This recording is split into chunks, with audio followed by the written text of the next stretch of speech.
ನನ್ನ ಭವಿಷ್ಯ ಭಾರತದ ಪ್ರಚಂಡ ಪುಟಾಣಿಗಳೇ ನಮಸ್ಕಾರ. ನಾನು ನಿಮ್ಮ ಬಾಲಾಜಿ ಕೃಷ್ಣನ್, ಅರ್ಥಶಾಸ್ತ್ರ ಉಪನ್ಯಾಸಕ. ಬನ್ನಿ ಕಲಿಯೋಣ, ನಲಿಯೋಣ, ಬೆಳೆಯೋಣ, ನವ ಕರ್ನಾಟಕದ ನಿರ್ಮಾಣ ಮಾಡೋಣ. ಇವತ್ತು ನಾವು ಕಲಿತಾ ಇರ್ತಕ್ಕಂಥದ್ದು ನಮ್ಮ ಪ್ರಥಮ PUCಯ ಇಕನಾಮಿಕ್ಸಿನ 7ನೆಯ ಪಾಠ ಇಂಡೆಕ್ಸ್ ನಂಬರ್ಸ್. ಈ ಪಾಠದ ಡಿಸ್ಟ್ರಿಬ್ಯೂಷನ್ ಆಫ್ ಮಾರ್ಕ್ಸ್ ಏನು, ಯಾವೆಲ್ಲ ಟಾಪಿಕ್ಗಳನ್ನು ನಾವು ಕಲಿಬೇಕಾಗತ್ತೆ, ಏನೆಲ್ಲ ಪ್ರಾಬ್ಲಮ್ಗಳನ್ನು ಸಾಲ್ವ್ ಮಾಡಬೇಕಾಗತ್ತೆ ನೋಡೋಣ ಬನ್ನಿ.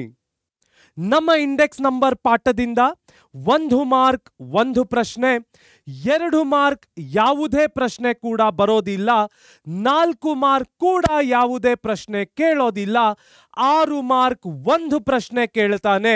ಒಟ್ಟು 7 ಮಾರ್ಕ್ಸಿಗೆ ಫೈನಲ್ ಎಕ್ಸಾಮಿನೇಷನ್ನಲ್ಲಿ ಇಂಡೆಕ್ಸ್ ನಂಬರಿಂದ ಬರುತ್ತೆ. ಈ ಚಾಪ್ಟರ್ ಮುಗಿದ ನಂತರ ನೀವು ಪಾಠವನ್ನು ಕೇಳಿಸ್ಕೊಂಡು ಈ 2 ಪ್ರಶ್ನೆಗಳಿಗೆ ನನಗೆ ಕಾಮೆಂಟ್ ಬಾಕ್ಸಿನಲ್ಲಿ ನಿಮ್ಮ ಉತ್ತರಗಳನ್ನು 2 ಡಿಫ್ರೆಂಟ್ ಕಾಮೆಂಟ್ಸಿನಲ್ಲಿ ತಿಳಿಸ್ಕೊಡಿ. ಮೊದಲನೆಯ ಪ್ರಶ್ನೆ, which of the following is the stock index of the BSE ಅಂದರೆ ಬಾಂಬೆ ಸ್ಟಾಕ್ ಎಕ್ಸ್ಚೇಂಜ್. 4 ಆಪ್ಷನ್ಗಳನ್ನು ಕೊಟ್ಟಿದ್ದೇನೆ. ಎರಡನೆಯ ಪ್ರಶ್ನೆ, index number is best used for the calculation of, ಮತ್ತೊಂದು 4 ಆಪ್ಷನ್ಗಳನ್ನು ಕೊಟ್ಟಿದ್ದೇನೆ. ಸೊ ಈ 2 ಪ್ರಶ್ನೆಗಳಿಗೆ ಈ ಪಾಠವನ್ನು ಕೇಳಿಸ್ಕೊಂಡು ನಮ್ಮ ಕಾಮೆಂಟ್ ಬಾಕ್ಸಿನಲ್ಲಿ ಈ 2 ಉತ್ತರಗಳನ್ನು ಕಳಿಸಿ. ನಮ್ಮ ಮೊದಲನೆಯ topic, what are index numbers. Definition ಏನು ಇಂಡೆಕ್ಸ್ ನಂಬರ್ ಅಂದ್ರೆ? An index number is a statistical device for measuring the changes in the magnitude of a group of related variables. It represents the general trend of diverging ratios from which it is calculated. ಇಷ್ಟು ಜಾರ್ಗನ್ಗಳು ಈ definition ಅಲ್ಲಿ ಕಾಣಿಸ್ತಾ ಇದೆಯಲ್ಲ. Very simple. ಯಾವುದೇ ಒಂದು ಅರ್ಥವ್ಯವಸ್ಥೆಯಲ್ಲಿ, ಯಾವುದೇ ಒಂದು ಎಕಾನಮಿಯಲ್ಲಿ ಆ ದೇಶದ ಬ್ಯಾಸ್ಕೆಟ್ ಆಫ್ ಗೂಡ್ಸಿನ ಬೆಲೆಗಳು ಅಥವಾ ದೇಶದಲ್ಲಿ ನಡೀತಾ ಇರ್ತಕ್ಕಂತಹ ಇಂಡಸ್ಟ್ರಿಯಲ್ ಪ್ರೊಡಕ್ಷನ್ನಿನ ಗೂಡ್ಸ್ಗಳ ಬೆಲೆಗಳು ಯಾವ ರೀತಿಯಲ್ಲಿ ಏರಿಳಿತಗಳಾಗ್ತಾ ಇವೆ, ಯಾವ ರೀತಿಯಲ್ಲಿ ಆ ದೇಶದಲ್ಲಿ ಕನ್ಸ್ಯೂಮರ್ ಪ್ರೈಸ್ ಇಂಡೆಕ್ಸ್ ಆಗ್ಬೋದು, ಹೋಲ್ಸೇಲ್ ಪ್ರೈಸ್ ಇಂಡೆಕ್ಸ್ ಆಗ್ಬೋದು, ಇನ್ಫ್ಲೇಷನ್ಗೆ ಒಳಪಡ್ತಾ ಇದೆ ಅಂತಕ್ಕಂತಹ ಕ್ಯಾಲ್ಕ್ಯುಲೇಷನ್ ಮಾಡುವಂತಹ ಪ್ರೊಸೀಜರಿಗೆ ನಾವು ಇಂಡೆಕ್ಸ್ ನಂಬರ್ಸ್ ಅಂತ ಕರೀತೇವೆ.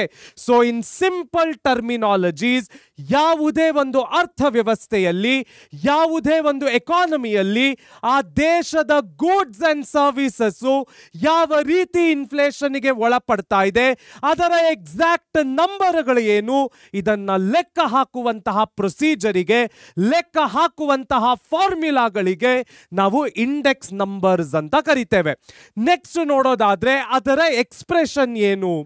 ಕನ್ವೀನಿಯಂಟ್ಲಿ expressed in the percentage terms. ಯಾಕೆ ಅಂದ್ರೆ ಸಾಮಾನ್ಯವಾಗಿ ನಾವು ಯಾವುದೇ ಏರಿಳಿತಗಳನ್ನ ಲೆಕ್ಕ ಹಾಕಬೇಕಾದ್ರೆ, ಯಾವುದೇ ಏರಿಳಿತಗಳ ಕ್ಯಾಲ್ಕ್ಯುಲೇಷನ್ಗಳನ್ನ ಮಾಡಬೇಕಾದ್ರೆ ಪರ್ಸೆಂಟೇಜ್ ಅಲ್ಲಿ ಅದರ ಕ್ಯಾಲ್ಕ್ಯುಲೇಷನ್ಗಳನ್ನ ಮಾಡಿದಾಗ ಜನರಿಗೆ ಅರ್ಥ ಮಾಡ್ಕೊಳ್ತಕ್ಕಂಥದ್ದು ಸುಲಭವಾಗುತ್ತೆ. ಜನರಿಗೆ ಆ ಕ್ಯಾಲ್ಕ್ಯುಲೇಷನ್ನಿನ ಇಂಟರ್ಪ್ರಿಟೇಷನ್ ಮಾಡ್ತಕ್ಕಂಥದ್ದು ಬಹಳ ಸುಲಭವಾಗುತ್ತೆ. ಇದಕ್ಕೆ ಒಂದು ಬೆಸ್ಟ್ ಎಕ್ಸಾಂಪಲ್ ಅಂದ್ರೆ ನಮ್ಮ ಸ್ಟಾಕ್ ಪ್ರೈಸ್ಗಳ ಏರಿಳಿತ. ನಾನು ಸ್ಟಾಕ್ ಪ್ರೈಸ್ಗಳು 2x ಜಾಸ್ತಿ ಆಗಿದೆ, 5x ಜಾಸ್ತಿ ಆಗಿದೆ, 6x ಜಾಸ್ತಿ ಆಗಿದೆ ಅಂದ್ರೆ ಕೆಲವರಿಗೆ ಅರ್ಥ ಮಾಡ್ಕೊಳ್ಳೋದು ಕಷ್ಟವಾಗಬಹುದು.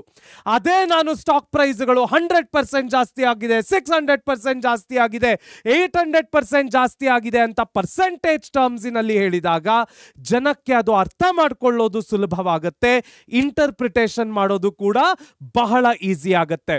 With the base period in the given value as 100, an index of 250 indicates the value is 2.5 times that of the base period.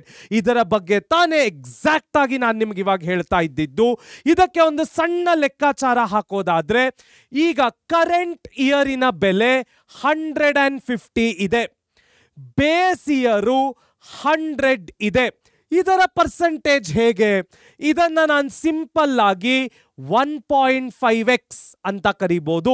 ಇದನ್ನು ನಾನು ಪರ್ಸೆಂಟೇಜ್ ಲೆಕ್ಕ ಹಾಕೋದಾದ್ರೆ 150 ಡಿವೈಡೆಡ್ ಬೈ 100 ಇಂಟು 100 ಮಾಡಿದ್ರೆ ನನಗೆ 150% ಸಿಗುತ್ತೆ.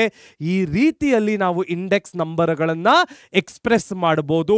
ಅದನ್ನ ಕನ್ವೀನಿಯಂಟ್ ಆಗಿ ಜನಕ್ಕೆ ಅರ್ಥ ಮಾಡಿಸಬಹುದು.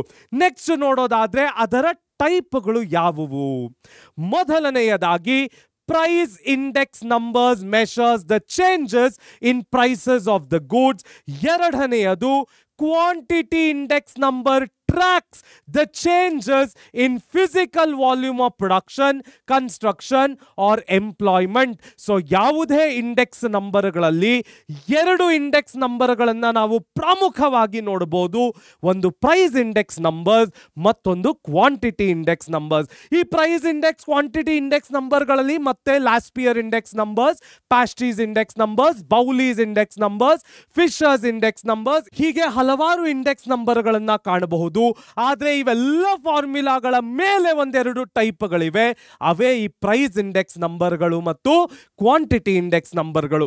ಪ್ರೈಸ್ ಇಂಡೆಕ್ಸ್ ನಂಬರ್ಗಳು ನಮಗೆ ಯಾವ ರೀತಿಯಲ್ಲಿ ಬೆಲೆಗಳು ಚೇಂಜ್ ಆಗ್ತಾ ಇವೆ ಅಂತ ಹಲವಾರು ಫಾರ್ಮುಲಾಗಳನ್ನು ಉಪಯೋಗಿಸಿಕೊಂಡು ತಿಳ್ಕೊಳ್ಳಿಕ್ಕೆ ಸಹಾಯ ಮಾಡುತ್ತೆ.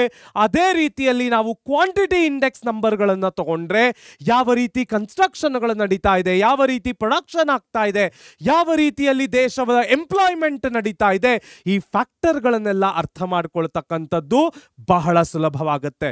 ಹಾಗಾದ್ರೆ ನೆಕ್ಸ್ಟ್ ನಮಗೆ ಏನು ಕಲಿಯಕ್ಕೆ ಸಿಗತ್ತೆ ನೋಡೋಣ ಬನ್ನಿ. ನಮ್ಮ ಮುಂದಿನ topic real world applications of index numbers. ನಾನು ಹೇಳಿದ ಹಾಗೆ ಇಂಡೆಕ್ಸ್ ನಂಬರ್ಗಳನ್ನು ನಾವು ಇನ್ಫ್ಲೇಷನ್ ಆಗಿರ್ಬೋದು, ಬೆಲೆಗಳ ಕಂಪ್ಯಾರಿಸನ್ಗಾಗಿರ್ಬೋದು, ಎಂಪ್ಲಾಯ್ಮೆಂಟ್, ವಾಲ್ಯೂಮ್ ಆಫ್ ಪ್ರೊಡಕ್ಷನ್, ಇವೆಲ್ಲದರ ಕಂಪ್ಯಾರಿಸನ್ಗಳಿಗೆ ಉಪಯೋಗಿಸ್ತೀವಿ. ಇದರ ಮತ್ತಷ್ಟು ಪ್ರಾಕ್ಟಿಕಲ್ ಅಪ್ಲಿಕೇಶನ್ಸ್ ಏನು, ರಿಯಲ್ ವರ್ಲ್ಡಿನಲ್ಲಿ ಎಷ್ಟು ಇಂಪಾರ್ಟೆಂಟ್ ಆಗುತ್ತೆ ಇಂಡೆಕ್ಸ್ ನಂಬರ್ಗಳು, ಕೆಲವು ಉದಾಹರಣೆಗಳನ್ನು ನೋಡೋಣ. ಮೊದಲನೆಯದಾಗಿ salary comparison. On industrial worker earning 1000 rupees in 1982 now earns 12,000. Has their standard of living truly increased 12 times? Index numbers helps us answer this question. ಬಹಳ ಸುಲಭ. 40 ವರ್ಷಗಳ ಹಿಂದೆ ನಮ್ಮ ರೇಟ್ ಆಫ್ ಸ್ಯಾಲರಿ ಯಾವ ಮಟ್ಟಕ್ಕಿತ್ತು, ಇವತ್ತಿನ ಕಾಲಘಟ್ಟಕ್ಕೆ ಅದೇ ಇಂಡಸ್ಟ್ರಿಯಲ್ಲಿ ಅದೇ ವ್ಯಕ್ತಿ ಯಾವ ರೇಟ್ ಆಫ್ ಸ್ಯಾಲರಿಯನ್ನ ತಗೊಳ್ತಾ ಇದ್ದಾನೆ. ಅವತ್ತಿನ ಕಾಲಘಟ್ಟಕ್ಕೆ ಅವನು 1,000 ರೂಪಾಯಿ ತಗೊಳ್ತಾ ಇದ್ದ, ಇವತ್ತಿನ ಕಾಲಘಟ್ಟಕ್ಕೆ ಅದೇ ವ್ಯಕ್ತಿ ಅದೇ ಫ್ಯಾಕ್ಟರಿಯಲ್ಲಿ 12,000 ರೂಪಾಯಿ ತಗೊಳ್ತಾ ಇದ್ದಾನೆ. ಹಾಗಾದ್ರೆ ಸ್ಯಾಲರಿ 12x ಇನ್ಕ್ರೀಸ್ ಆಗಿದೆಯಾ? ಹೇಗೆ 12x ಅಂತ ನಾನು ಹೇಳಿದೆ? ಸಿಂಪಲ್. 12,000 ಇವತ್ತಿನ ಬೆಲೆ, ಅವತ್ತು ಅವನು ತಗೊಳ್ತಾ ಇದ್ದಿದ್ದು 1,000 ರೂಪಾಯಿ. 12,000 by 1,000 into 100 ಮಾಡಿದ್ರೆ 1200% ಸಿಗುತ್ತೆ. ಇನ್ ಸಿಂಪಲ್ ಟರ್ಮ್ಸ್ ಇದನ್ನ ನಾವು 12x ಅಂದ್ರೆ ನಮ್ಮ ಸ್ಯಾಲರಿ 12 ಪಟ್ಟಷ್ಟು ಕಳೆದ ಇಷ್ಟು ವರ್ಷಗಳಲ್ಲಿ ಜಾಸ್ತಿ ಆಗಿದೆ ಅಂತ ಇದು ಇಂಡಿಕೇಟ್ ಮಾಡ್ತಾ ಇದೆ. ಈ ಇಂಡಿಕೇಶನ್ ಅನ್ನ ನಾವು ಯಾವ ರೀತಿ ತಿಳ್ಕೊಂಡ್ವಿ? ಇಂಡೆಕ್ಸ್ ನಂಬರ್ಗಳಿಂದ ತಿಳ್ಕೊಂಡ್ವಿ. ಇದಕ್ಕೊಂದು ಸುಲಭವಾಗಿರುವಂತ ಎಕ್ಸಾಂಪಲ್ ಕೊಡೋದಾದ್ರೆ, ಪ್ರತಿ 10 ವರ್ಷಗಳಿಗೊಮ್ಮೆ ಸರ್ಕಾರ, ಅದು ರಾಜ್ಯ ಸರ್ಕಾರ ಆಗಿರ್ಬೋದು, ಕೇಂದ್ರ ಸರ್ಕಾರ ಆಗಿರ್ಬೋದು, ಪೇ ಕಮಿಷನ್ ಅಂತ ಒಂದು ಮಾಡ್ತಾರೆ. ಸೆಂಟ್ರಲ್ ಪೇ ಕಮಿಷನ್ ಸೆಂಟ್ರಲ್ ಗೌರ್ಮೆಂಟ್ಗೆ, ಸ್ಟೇಟ್ ಪೇ ಕಮಿಷನ್ ನಮ್ಮ ರಾಜ್ಯ ಸರ್ಕಾರಕ್ಕೆ. ಈ ಪೇ ಕಮಿಷನ್ ಮಾಡಿದಾಗಲೆಲ್ಲ ಅವರು ಒಂದು ಫ್ಯಾಕ್ಟರ್ ಅನ್ನ ಕನ್ಸಿಡರ್ ಮಾಡ್ತಾರೆ. ಆ ಫ್ಯಾಕ್ಟರ್ ಅನ್ನ ನಾವು ಫಿಟ್ಮೆಂಟ್ ಫ್ಯಾಕ್ಟರ್ ಅಂತ ಕರಿತೇವೆ. ಅಂದ್ರೆ ಕಾಲ ಕಾಲಕ್ಕೆ ಯಾವ ರೀತಿ ಇನ್ಫ್ಲೇಷನ್ ಬೆಳೆದಿದೆ, ಆ ಇನ್ಫ್ಲೇಷನ್ ಅನ್ನ ಮ್ಯಾಚ್ ಮಾಡೋ ಹಾಗೆ ನಾವು ನಮ್ಮ ಎಂಪ್ಲಾಯೀಸ್ಗೆ ಸ್ಯಾಲರಿಯನ್ನ ಕೊಡ್ತಾ ಇದ್ದೇವಾ? ಆ ಇನ್ಫ್ಲೇಷನ್ ಅನ್ನ ಮ್ಯಾಚ್ ಮಾಡಲಿಕ್ಕೆ ನಮಗೆ ಬೇಕಾಗಿರ್ತಕ್ಕಂಥ ನಂಬರ್ ಏನು? ಅದನ್ನ ನಾವು ಸಿಂಪಲ್ ಆಗಿ ಫಿಟ್ಮೆಂಟ್ ಫ್ಯಾಕ್ಟರ್ ಅಂತ ಕರಿತೇವೆ.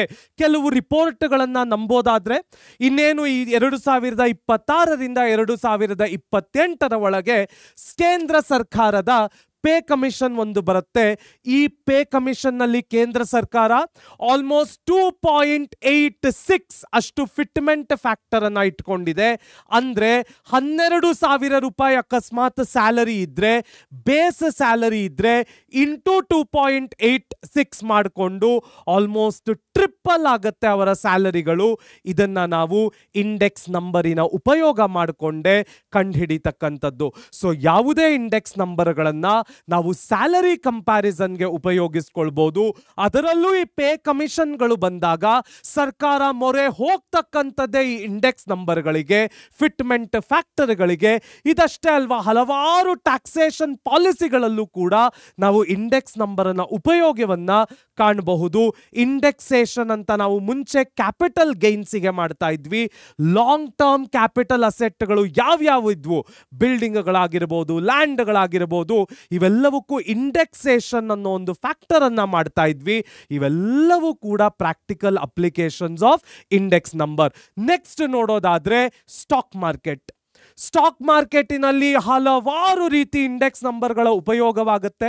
ನಮ್ಮ ಭಾರತ ದೇಶದಲ್ಲಿ 2 ಮುಖ್ಯವಾದ ಸ್ಟಾಕ್ ಫ್ಯಾಕ್ಟರ್ಗಳನ್ನ ನಾವು ತಗೊಳ್ತೇವೆ. ಒಂದು ಬಾಂಬೆ ಸ್ಟಾಕ್ ಎಕ್ಸ್ಚೇಂಜಿನ ಸೆನ್ಸಿಟಿವ್ ಇಂಡೆಕ್ಸ್, ಅದನ್ನ ಸೆನ್ಸೆಕ್ಸ್ ಅಂತ ಕೂಡ ಕರೀತಾರೆ. ಮತ್ತೊಂದು ನ್ಯಾಷನಲ್ ಸ್ಟಾಕ್ ಎಕ್ಸ್ಚೇಂಜಿನ ನಿಫ್ಟಿ. ನಮ್ಮ ದೇಶದ ಟಾಪ್ 50 ಕಂಪನಿಗಳ ಆವರೇಜ್ ಬೆಲೆಗಳನ್ನ ತೆಗೆದುಕೊಂಡು ಕಂಡುಹಿಡಿತಕ್ಕಂಥದ್ದೇ ನಮ್ಮ ನಿಫ್ಟಿ. ಅದಕ್ಕೆ ಅದನ್ನ ಶಾರ್ಟ್ ಅಂಡ್ ಸ್ವೀಟ್ ಆಗಿ ನಿಫ್ಟಿ 50 ಅಂತ ಕೂಡ ಕರಿತೇವೆ. ಅದೇ ರೀತಿಯಲ್ಲಿ ನಮ್ಮ ದೇಶದ ಟಾಪ್ 30 ಕಂಪನಿಗಳ ಇಂಡೆಕ್ಸ್ಗಳನ್ನ ಇಂಡಿಸೀಸ್ ಅಂತ ಕರಿತೇವೆ. ಅದನ್ನ ತಗೊಂಡು ಒಂದು ಆವರೇಜ್ ಕಂಡುಹಿಡಿದು ಪಾಯಿಂಟ್ಸ್ ಕಂಡುಹಿಡಿತಕ್ಕಂಥದ್ದಕ್ಕೆ ಸೆನ್ಸಿಟಿವ್ ಇಂಡೆಕ್ಸ್ ಅಥವಾ ಸೆನ್ಸೆಕ್ಸ್ ಅಂತ ಕರಿತೇವೆ. ನಿಫ್ಟಿಯನ್ನ ಟಾಪ್ 50 ಕಂಪನೀಸ್ ಇಟ್ಕೊಂಡು ಕ್ಯಾಲ್ಕ್ಯುಲೇಟ್ ಮಾಡಿದ್ರೆ, ಸೆನ್ಸೆಕ್ಸ್ ಅನ್ನ ಟಾಪ್ 30 ಕಂಪನೀಸ್ ಇಟ್ಕೊಂಡು ಕ್ಯಾಲ್ಕ್ಯುಲೇಟ್ ಮಾಡ್ತಕ್ಕಂಥದ್ದು. ನಿಫ್ಟಿಯನ್ನ ನಾವು ನ್ಯಾಷನಲ್ ಸ್ಟಾಕ್ ಎಕ್ಸ್ಚೇಂಜಿನಲ್ಲಿ ಉಪಯೋಗಿಸಿದ್ರೆ, ಸೆನ್ಸೆಕ್ಸ್ ಅನ್ನ ನಾವು ಬಾಂಬೆ ಸ್ಟಾಕ್ ಎಕ್ಸ್ಚೇಂಜಿನಲ್ಲಿ ಉಪಯೋಗಿಸ್ತೇವೆ. So the Sensex crossing 8,000 points creates market euphoria. When it dipped 600 points, it eroded investors' wealth by 1,53,690 crores. Index numbers helps us to track these changes. Very simple. ಇವತ್ತಿನ ಕಾಲಘಟ್ಟಕ್ಕೆ, ಇವತ್ತು November 2025, almost 84,000 ಪಾಯಿಂಟ್ಗಳಲ್ಲಿ ನಮ್ಮ ಸೆನ್ಸೆಕ್ಸ್ ನಡೀತಾ ಇದೆ. ಸೊ ಈ ರೀತಿ ಹಲವಾರು ಪಾಯಿಂಟ್ಗಳನ್ನ ನಾವು ಕ್ಯಾಲ್ಕ್ಯುಲೇಟ್ ಮಾಡಬೇಕಾಗತ್ತೆ. ಈ ಪಾಯಿಂಟ್ಗಳ ಏರಿಳಿತಗಳು ಆಗ್ತಾನೆ ಇರುತ್ತವೆ. ಆ ಏರಿಳಿತ ಆಗ್ತಾ ಇದ್ದಂಗೆಲ್ಲ ನಮ್ಮ ಮಾರ್ಕೆಟಿನಿಂದ ಎಷ್ಟು ಜನ ದುಡ್ಡನ್ನ ಕಳೆದುಕೊಳ್ತಾರೆ, ಎಷ್ಟು ವೆಲ್ತ್ ಇರೋಡ್ ಆಗುತ್ತೆ ಅಥವಾ ಏರ್ತಾ ಇದ್ದಂಗೆಲ್ಲ ಎಷ್ಟು ವೆಲ್ತ್ ಕ್ರಿಯೇಟ್ ಆಗಿ ಎಷ್ಟು ಕೋಟ್ಯಾಂತರ ರೂಪಾಯಿ ಜನ ಗಳಿಸ್ತಾರೆ. ಇವೆಲ್ಲವನ್ನು ಕೂಡ ನಾವು ಇಂಡೆಕ್ಸ್ ನಂಬರ್ಗಳನ್ನು ಉಪಯೋಗಿಸಿಕೊಂಡು ಕಲಿಬಹುದು. ನೆಕ್ಸ್ಟ್ ನೋಡೋದಾದ್ರೆ ಇನ್ಫ್ಲೇಷನ್ ಮೆಜರ್ಮೆಂಟ್ ಬಹಳ ಬಹಳ ಮುಖ್ಯ. ನಮ್ಮ ದೇಶದಲ್ಲಿ ಸಾಮಾನ್ಯವಾಗಿ ಇನ್ಫ್ಲೇಷನ್ ಅನ್ನ ನಾವು ಕನ್ಸ್ಯೂಮರ್ ಅಂತ ಬಂದಾಗ, ಇಂಡಸ್ಟ್ರಿ ಅಂತ ಬಂದಾಗ ಬೇರೆ ಬೇರೆ ಇಂಡೆಕ್ಸ್ ಗಳನ್ನ ಇಟ್ಕೊಂಡು ಕ್ಯಾಲ್ಕ್ಯುಲೇಟ್ ಮಾಡ್ತೇವೆ. ಕನ್ಸ್ಯೂಮರಿನ ಪ್ರೈಸ್ ಇನ್ಫ್ಲೇಷನ್ ಅನ್ನ ಕನ್ಸ್ಯೂಮರ್ ಪ್ರೈಸ್ ಇಂಡೆಕ್ಸ್ ಅಂದ್ರೆ, ಸಾಮಾನ್ಯವಾಗಿ ಇಂಡಸ್ಟ್ರಿಗಳಲ್ಲಿ ಆಗ್ತಾ ಇರುವಂತಹ ಇನ್ಫ್ಲೇಷನ್ ಅನ್ನ ಹೋಲ್ಸೇಲ್ ಪ್ರೈಸ್ ಇಂಡೆಕ್ಸ್ ಮುಖೇನ ಕಲಿತೀವಿ. ಸೊ ಈ consumer price index, wholesale price index ಅನ್ನ ಕ್ಯಾಲ್ಕ್ಯುಲೇಟ್ ಮಾಡಲಿಕ್ಕೆ ಹಲವಾರು ಮೆಥಡ್ಗಳಿವೆ. ಈಗ ತಾನೇ ನಾನು ಅದನ್ನ ನಿಮಗೆ ಹೇಳ್ತಾ ಇದ್ದೆ ಕೂಡ. ಲಾಸ್ಪಿಯರ್ಸ್, ಸ್ಪ್ಯಾಶ್ಚೀಸ್, ಬೌಲೀಸ್, ಫಿಶರ್ಸ್, ಹೀಗೆ ಹಲವಾರು ಇಂಡೆಕ್ಸ್ ನಂಬರ್ಗಳ ಮೆಥಡ್ ಅನ್ನು ಉಪಯೋಗಿಸಿಕೊಂಡು ನಾವು ಇನ್ಫ್ಲೇಷನ್ ಅನ್ನ ಲೆಕ್ಕ ಹಾಕಬಹುದು. ನಮ್ಮ ಭಾರತ ದೇಶದಲ್ಲಿ ಸಾಮಾನ್ಯವಾಗಿ ನಾವು ಇನ್ಫ್ಲೇಷನ್ ಅನ್ನ, ಅದರಲ್ಲೂ ಕನ್ಸ್ಯೂಮರ್ ಪ್ರೈಸ್ ಇಂಡೆಕ್ಸ್ ಇನ್ಫ್ಲೇಷನ್ ಅನ್ನ ಲಾಸ್ಪಿಯರ್ಸ್ ಮೆಥಡ್ ಆಫ್ ಇಂಡೆಕ್ಸ್ ನಂಬರ್ ಉಪಯೋಗಿಸಿಕೊಂಡು ಕಂಡುಹಿಡಿತಕ್ಕಂಥದ್ದು. ಏನು ಲಾಸ್ಪಿಯರ್ ಮೆಥಡ್ ಇನ formula? Summation P1Q0 divided by summation P0Q0 into 100. ಸಾಮಾನ್ಯವಾಗಿ ಈ ಫಾರ್ಮ್ಯುಲಾವನ್ನು ಉಪಯೋಗಿಸಿಕೊಂಡು ಬೇಸ್ ಇಯರ್ ಕ್ವಾಂಟಿಟಿ ನೋಡಿ, ಇಲ್ಲಿ P0Q0 base year price, base year quantity, P1Q0 ಅಂದ್ರೆ ಕರೆಂಟ್ ಇಯರ್ ಪ್ರೈಸ್ ಮತ್ತು ಬೇಸ್ ಇಯರ್ ಕ್ವಾಂಟಿಟಿ. ಇದನ್ನ ಇಟ್ಕೊಂಡು ನಾವು ಇನ್ಫ್ಲೇಷನ್ ಯಾವ ರೀತಿ ಆಗಿದೆ, ಫಾರ್ ಎಕ್ಸಾಂಪಲ್ 15 ವರ್ಷಗಳ ಹಿಂದೆ 2010ರ ಎಕ್ಸಾಂಪಲ್ ತಗೊಂಡ್ರೆ ನಮ್ಮ ದೇಶದಲ್ಲಿ 100 ರೂಪಾಯಿ ತಗೊಂಡು ನಾನು ಅಂಗಡಿಗೆ ಹೋದ್ರೆ ಒಂದು 5 ರಿಂದ 6 ತರಕಾರಿಗಳನ್ನ ಒಂದೊಂದು ಕೆಜಿ ತರಬಹುದಿತ್ತು. ಇವತ್ತಿನ ಕಾಲಘಟ್ಟಕ್ಕೆ ನಾನು 100 ರೂಪಾಯಿ ಇಟ್ಕೊಂಡು ಅಂಗಡಿಗೆ ಹೋದ್ರೆ ಮ್ಯಾಕ್ಸಿಮಮ್ 2 ತರಕಾರಿಯನ್ನ ಒಂದೊಂದು ಕೆಜಿ ತರಬಹುದು. 8 ರಿಂದ 10 ತರಕಾರಿಗಳನ್ನ ಒಂದೊಂದು ಕೆಜಿ ಅಥವಾ 5 ರಿಂದ 6 ತರಕಾರಿಗಳನ್ನ ಒಂದೊಂದು ಕೆಜಿ 2010ರಲ್ಲಿ ತರ್ತಾ ಇದ್ದೆ. ಇವತ್ತಿಗೆ ಬರೀ 2 ತರಕಾರಿಗಳು ಒಂದೊಂದು ಕೆಜಿ ತರುವಂತಹ ಪ್ರಮೇಯಕ್ಕೆ ನಾವು ಬಂದು ನಿಂತಿದ್ದೇವೆ. ಇನ್ಫ್ಲೇಷನ್, ವ್ಯಾಲ್ಯೂ ಆಫ್ ಮನಿ ಕಡಿಮೆಯಾಗಿದೆ. ಅವತ್ತಿನ ಕಾಲಘಟ್ಟಕ್ಕೆ 100 ರೂಪಾಯಿಗೆ 5 ರಿಂದ 8 ತರಹದ ತರಕಾರಿಗಳು ಒಂದೊಂದು ಕೆಜಿಯಷ್ಟು ಖರೀದಿ ಮಾಡಬಹುದಿತ್ತು, 5 to 8. ಇವತ್ತಿನ ಕಾಲಘಟ್ಟಕ್ಕೆ 100 ರೂಪಾಯಿಗೆ ಬರೀ 2 ತರಕಾರಿಗಳನ್ನ ನಾವು ಖರೀದಿ ಮಾಡಬಹುದು, ಒಂದೊಂದು ಕೆಜಿ ಖರೀದಿ ಮಾಡಬಹುದು, only 2. This is nothing but value of the money ಕಡಿಮೆಯಾಗಿದೆ, ಬೆಲೆಗಳು ಏರಿ ನಿಂತಿವೆ, ಇನ್ಫ್ಲೇಷನ್. ಇದನ್ನ ನಾವು ಕನ್ಸ್ಯೂಮರ್ ಪ್ರೈಸ್ ಇಂಡೆಕ್ಸಿನ ಮುಖೇನ ಕ್ಯಾಲ್ಕ್ಯುಲೇಟ್ ಮಾಡ್ತೇವೆ. ಒಂದು ಬ್ಯಾಸ್ಕೆಟ್ ಆಫ್ ಗೂಡ್ಸ್ ಅನ್ನ ಸರ್ಕಾರ ತೆಗೆದುಕೊಳ್ಳುತ್ತೆ. ಆ ಬ್ಯಾಸ್ಕೆಟ್ ಆಫ್ ಗೂಡ್ಸ್ ಅಂದ್ರೆ ಅದರಲ್ಲಿ ತರಕಾರಿಗಳಿರ್ಬೋದು, ಹಣ್ಣುಗಳಿರ್ಬೋದು, ಡೈಲಿ ಎಸೆನ್ಷಿಯಲ್ಗಳಿರ್ಬೋದು, ಆಯಿಲ್ಗಳು ಇರ್ಬೋದು. ಈ ರೀತಿ ಒಂದು ಬ್ಯಾಸ್ಕೆಟ್ ಆಫ್ ಗೂಡ್ಸ್ ಅನ್ನ ಸರ್ಕಾರ ಕನ್ಸಿಡರ್ ಮಾಡಿ ಯಾವ ರೀತಿ ಬೆಲೆಗಳ ಏರಿಳಿತವಾಗ್ತಾ ಇದೆ, ಸಂಬಳಗಳನ್ನ ಅದಕ್ಕೆ ತಕ್ಕನ ಹಾಗೆ ನಾವು ಹೇಗೆ ಅಡ್ಜಸ್ಟ್ ಮಾಡಬೇಕು ಅನ್ನೋದನ್ನ ಕಂಡುಹಿಡಿತಾರೆ. ಹಾಗಾದ್ರೆ ನೆಕ್ಸ್ಟ್ ಏನು ಕಲಿಯಕ್ಕೆ ಸಿಗತ್ತೆ ನೋಡೋಣ ಬನ್ನಿ. ಮುಂದಿನ topic construction method simple aggregative index. ಏನು construction method of simple aggregative index? ಬಹಳ ಸುಲಭ. P1 divided by P0 into 100 ಅಂದ್ರೆ ಕರೆಂಟ್ ಇಯರ್ ಪ್ರೈಸಸ್ ಅನ್ನ ನಾವು ಬೇಸ್ ಇಯರ್ ಪ್ರೈಸಸ್ಸಿನ ಜೊತೆ ಡಿವೈಡ್ ಮಾಡಿ ಅದನ್ನ 100 ಜೊತೆ ಮಲ್ಟಿಪ್ಲೈ ಮಾಡಿ ಒಂದು ಪರ್ಸೆಂಟೇಜ್ ಅನ್ನ ಕಂಡು ಹಿಡಿತಕ್ಕಂತಹ ಪ್ರೊಸೀಜರಿಗೆ ಸಿಂಪಲ್ ಅಗ್ರಿಗೇಟಿವ್ ಪ್ರೈಸ್ ಇಂಡೆಕ್ಸ್ ಅಥವಾ ಸಿಂಪಲ್ ಅಗ್ರಿಗೇಟಿವ್ ಇಂಡೆಕ್ಸ್ ಅಂತ ಕರೀತೇವೆ. So the simple aggregative price index is calculated as summation P1 divided by P0 into 100. ಇದಕ್ಕೆ ಒಂದು ಉದಾಹರಣೆ ತಗೊಳ್ಳೋದಾದ್ರೆ ಇಲ್ಲಿ ನಾನು ಬೇಸ್ ಪೀರಿಯಡ್ ಪ್ರೈಸ್ ಅನ್ನ ಕೊಟ್ಟಿದ್ದೇನೆ. This is nothing but P0. ಅದೇ ರೀತಿ ಇಲ್ಲಿ ಕರೆಂಟ್ ಇಯರ್ ಪ್ರೈಸಸ್ ಅನ್ನ ಕೊಟ್ಟಿದ್ದೇನೆ. This is nothing but P1. ಈಗ ನಾವು P1 divided by P0 into 100 ಮಾಡಿದ್ರೆ ನನ್ಗೊಂದು ಪರ್ಸೆಂಟೇಜಿನಲ್ಲಿ ಆನ್ಸರ್ ಸಿಗುತ್ತೆ. That is nothing but simple aggregative price index. So ಮೊದಲಿಗೆ ಇಲ್ಲಿ 2 ಇದೆ, ಇಲ್ಲಿ 4 ಇದೆ. ಸೊ 4 ಡಿವೈಡೆಡ್ ಬೈ 2 ಇಂಟು 100 ಅಂದ್ರೆ 2 1s 2 2s. ಸೊ 2 ಇಂಟು 100 200 ಆಯಿತು. ಈಗ ನಾವು ಲೆಕ್ಕ ಹಾಕೋದಾದ್ರೆ ಒರಿಜಿನಲ್ ಆಗಿ 2 ಇತ್ತು, ಈಗ 4 ಆಗಿದೆ. ಅಂದ್ರೆ ಪ್ರೈಸಸ್ಗಳು ಡಬಲ್ ಆಗಿವೆ, 100% ಅಷ್ಟು ಪ್ರೈಸಸ್ಗಳು ಜಾಸ್ತಿ ಆಗಿವೆ. ಸೊ ಈ ರೀತಿ ಪ್ರೈಸಸ್ಗಳ ಚೇಂಜಸ್ ಅನ್ನ ವೇರಿಯೇಷನ್ ಗಳನ್ನ ಕ್ಯಾಲ್ಕ್ಯುಲೇಟ್ ಮಾಡ್ತಕ್ಕಂಥದ್ದಕ್ಕೆ ಸಿಂಪಲ್ ಅಗ್ರಿಗೇಟಿವ್ ಇಂಡೆಕ್ಸ್ ಅಂತ ಕರಿತೇವೆ. ಹಾಗಾದ್ರೆ ನೆಕ್ಸ್ಟ್ ಏನು ಕಲಿಯಕ್ಕೆ ಸಿಗತ್ತೆ ನೋಡೋಣ ಬನ್ನಿ.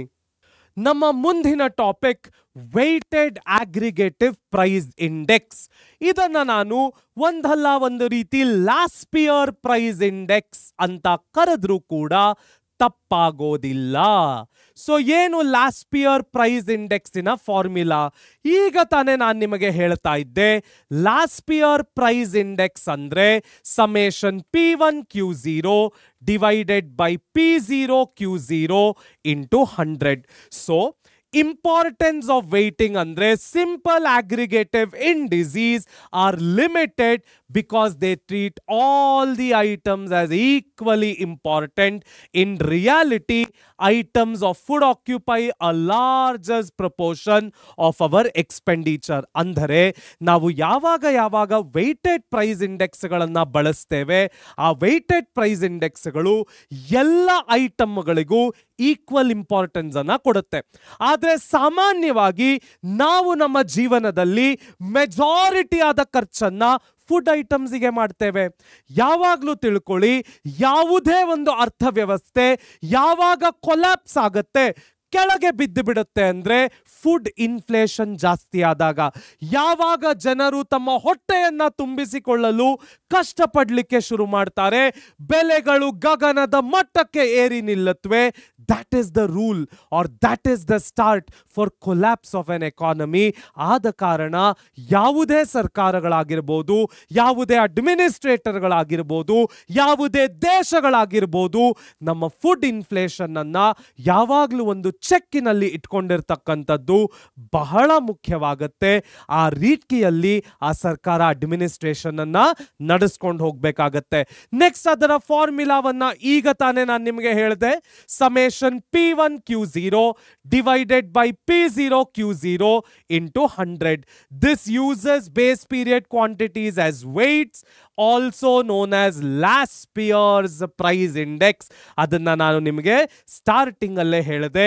ಕ್ಯಾಲ್ಕ್ಯುಲೇಷನ್ ಎಕ್ಸಾಂಪಲ್ಗಳನ್ನ ನಾವು ಪ್ರಾಬ್ಲಮ್ ಮಾಡಬೇಕಾದ್ರೆ ನೋಡೋಣ. ಹಾಗಾದ್ರೆ ನೆಕ್ಸ್ಟ್ ಏನು ಕಲಿಯಕ್ಕೆ ಸಿಗುತ್ತೆ ನೋಡೋಣ ಬನ್ನಿ. ನಮ್ಮ ಮುಂದಿನ ಟಾಪಿಕ್ ಪ್ಯಾಸ್ಟ್ರೀಸ್ ಪ್ರೈಸ್ ಇಂಡೆಕ್ಸ್.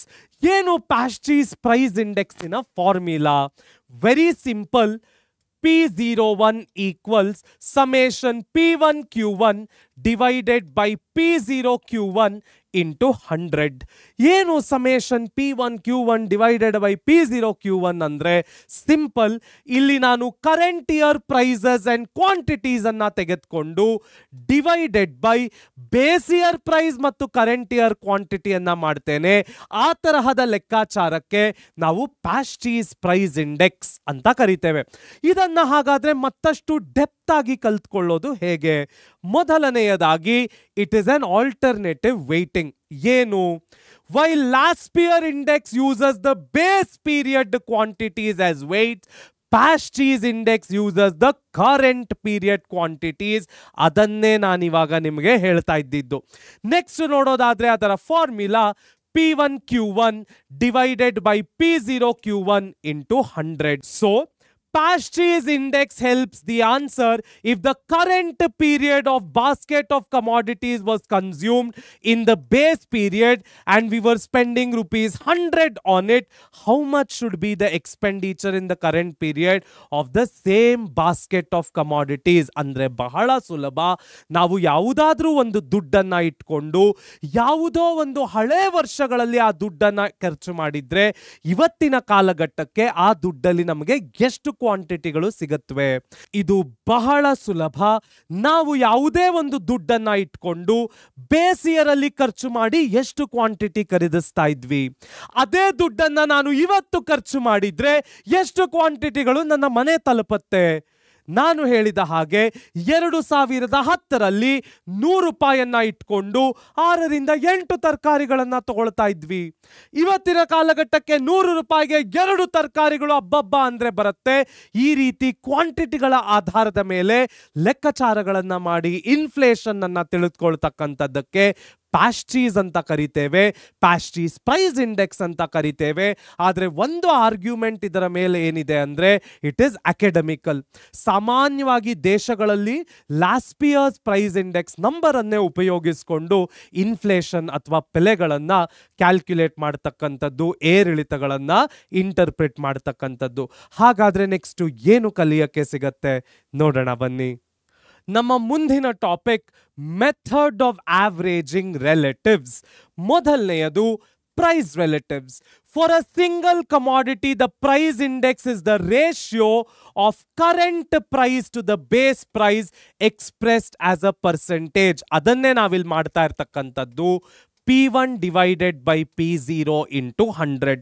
ಸೊ ಇದು ಇಲ್ಲಿ ನಮ್ಮ ಕರೆಂಟ್ ಇಯರ್ಗೂ ಮತ್ತು ಬೇಸ್ ಇಯರ್ಗೂ ಇರುವಂತಹ ರೇಷಿಯೋ ಏನು ಅದನ್ನ ಪರ್ಸೆಂಟೇಜ್ ಟರ್ಮ್ಸಿನಲ್ಲಿ ನಮ್ಮ ಪ್ರೈಸ್ ರಿಲೇಟಿವ್ ಹೇಳ್ಕೊಡುತ್ತೆ. ಅದೇ ರೀತಿಯಲ್ಲಿ ನಾವು ಆವ್ರೇಜಿಂಗ್ ಮೆಥಡ್ ಅನ್ನ ಮಾಡಿದ್ರೆ when there are many commodities this method takes the average of these relatives.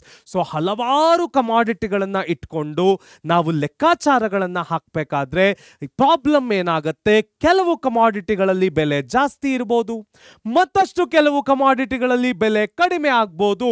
ಅದೇನಾಗುತ್ತೆ, ಹಲವಾರು ಏರಿಳಿತಗಳಿಗೆ, ವೊಲಟಿಲಿಟಿಗೆ ಕಾರಣವಾಗುತ್ತೆ. ಆ ವೊಲಟಿಲಿಟಿಯನ್ನ ಹೋಗಲಾಡಿಸ್ಲಿಕ್ಕೆ ಇರುವಂತದ್ದೇ ಆವರೇಜಿಂಗ್ ಮೆಥಡ್. ಹೇಗೆ ಇದನ್ನ ಸಿಂಪಲ್ ಆಗಿ ಅರ್ಥ ಮಾಡ್ಕೊಳ್ಳೋದು? ಈಸಿ. ನಾವೊಂದು 3 ಸಬ್ಜೆಕ್ಟ್ ಅನ್ನ ತಗೊಳ್ಳೋಣ.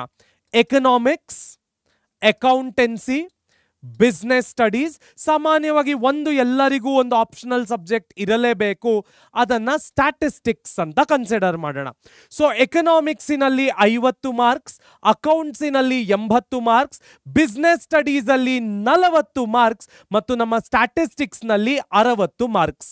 ಈಗ ನಾನು ಈ ಪ್ಲೇನ್ ಡೇಟಾವನ್ನ ನೋಡಿದ್ರೆ ಈ ಹುಡುಗ ಅಕೌಂಟೆನ್ಸಿಯಲ್ಲಿ ಬಹಳ ಬುದ್ಧಿವಂತ ಇದ್ದಾನೆ, ಅದೇ ರೀತಿಯಲ್ಲಿ ಬಿಸ್ನೆಸ್ ಸ್ಟಡೀಸ್ ಅಲ್ಲಿ ಇವನು ಅಷ್ಟು ಚೆನ್ನಾಗಿ ಮಾಡ್ತಾ ಇಲ್ಲ ಅನ್ನೋ ಒಂದು ಇಂಟರ್ಪ್ರಿಟೇಷನ್ ಅನ್ನ ಕೊಟ್ಟುಬಿಡ್ತೀನಿ. ಅದೇ ನಾನು ಇದರ ಪರ್ಸೆಂಟೇಜ್ ಅನ್ನ ತೆಗೆದುಕೊಳ್ಳೋದಾದ್ರೆ ಹೇಗೆ, 50 + 80 130 + 40 170 + 60 230 ಡಿವೈಡೆಡ್ ಬೈ 4 ಆಯಿತು. ಸೊ ಇದನ್ನ ನಾನು ಲೆಕ್ಕ ಹಾಕೋದಾದ್ರೆ 4 5s are 20, 3 ಕ್ಯಾರಿ ಫಾರ್ವರ್ಡ್ ಆಗುತ್ತೆ, 4 7s are 28 ಆಯಿತು, ಪಾಯಿಂಟ್. ಸೊ 2ಗೆ 5 ಆಯಿತು, ಅಲ್ಲಿಗೆ 57.5% ಅನ್ನ ಈ ಹುಡುಗ ತೆಗೆದಿದ್ದಾನೆ. ನಾನಿಲ್ಲಿ ಪ್ಲೈನ್ ಆಗಿ ಡೇಟಾವನ್ನ ಓದಿದ್ರೆ ನನಗೆ ಏನರ್ಥ ಆಗುತ್ತೆ, ಅವನ ಅಕೌಂಟೆನ್ಸಿಯಲ್ಲಿ ಬುದ್ಧಿವಂತ, ಬಿಸ್ನೆಸ್ ಸ್ಟಡೀಸ್ ಅಲ್ಲಿ ಈಸ್ ಅ ಬ್ಯಾಡ್ ಫೆಲೋ. ಅದೇ ನಾನು ಅದರ ಪರ್ಸೆಂಟೇಜ್ ಅನ್ನ ತೆಗೆದು ನೋಡಿದಾಗ ಗೊತ್ತಾಯ್ತು, ಈ ಹುಡುಗ ಇಸ್ ಅನ್ ಆವರೇಜ್ ಸ್ಟೂಡೆಂಟ್. ಅವನ ಅಪ್ರಾಕ್ಸಿಮೇಟ್ ಪರ್ಸೆಂಟೇಜ್ 57.5% ಇದೆ. ಎಲ್ಲಿ ಪರ್ಸೆಂಟೇಜು ಕೆಳಗೆ ಬೀಳಿಸ್ತಾ ಇದೆ ನೋಡಿ, ಎಕನಾಮಿಕ್ಸ್ ಮತ್ತು ಬಿಸ್ನೆಸ್ ಸ್ಟಡೀಸ್ ಅಲ್ಲಿ ಅವನಿಗೆ ಮಾರ್ಕ್ಸ್ ಸ್ವಲ್ಪ ಕಡಿಮೆ ಬರ್ತಾ ಇರುವ ಕಾರಣ ಅವನ ಪರ್ಸೆಂಟೇಜ್ ನ್ಯೂಟ್ರಲೈಸ್ ಆಗ್ತಾ ಇದೆ. ಸೊ ಈ ರೀತಿ ಯಾವುದಾದ್ರೂ ಒಂದು ಕಡೆ ಜಾಸ್ತಿ ಇದ್ದು ಮತ್ತೊಂದು ಕಡೆ ಬೆಲೆಗಳು ಕಡಿಮೆ ಇದ್ದಾಗ ಅದನ್ನ ನ್ಯೂಟ್ರಲೈಸ್ ಮಾಡುವಂತಹ ಕಾರಣಕ್ಕೆ ನಾವು ಆವರೇಜಿಂಗ್ ಮೆಥಡ್ ಅನ್ನ ಉಪಯೋಗಿಸ್ತೇವೆ. ಅದೇ ರೀತಿಯಲ್ಲಿ ನೆಕ್ಸ್ಟ್ ವೆಯ್ಟೆಡ್ ವರ್ಷನ್. ಏನು ವೆಯ್ಟೆಡ್ ವರ್ಷನ್ ಅಂದ್ರೆ, ಈಗ ತಾನೇ ನಾನು ಹೇಳಿದೆ ಹಲವಾರು ಕಮಾಡಿಟಿಗಳನ್ನ ತಗೊಳ್ತೇವೆ, ಅದರ ಪ್ರೈಸ್ಗಳು ಬಹಳ ರೇಂಜಿನಲ್ಲಿರುತ್ತೆ. ಆ ಪ್ರೈಸ್ಗಳನ್ನ ನ್ಯೂಟ್ರಲೈಸ್ ಮಾಡಲಿಕ್ಕೆ ಆವರೇಜ್ ಮೆಥಡ್ ಅನ್ನು ಉಪಯೋಗಿಸ್ತೇವೆ. ನಾವೊಂದು ಪರ್ಸೆಂಟೇಜ್ ಅಂದ್ರೆ ಮಾರ್ಕ್ಸಿನ ಎಕ್ಸಾಂಪಲ್ ಕೂಡ ತಗೊಂಡು ಅದನ್ನ ಕಲಿತ್ವಿ. ಅದೇ ರೀತಿಯಲ್ಲಿ ನನಗೆ ಈಗ ಇಂಪಾರ್ಟೆನ್ಸ್ ಕೊಡಬೇಕು. ಈ 4 ಸಬ್ಜೆಕ್ಟ್ಗಳಲ್ಲಿ ಯಾವುದು important?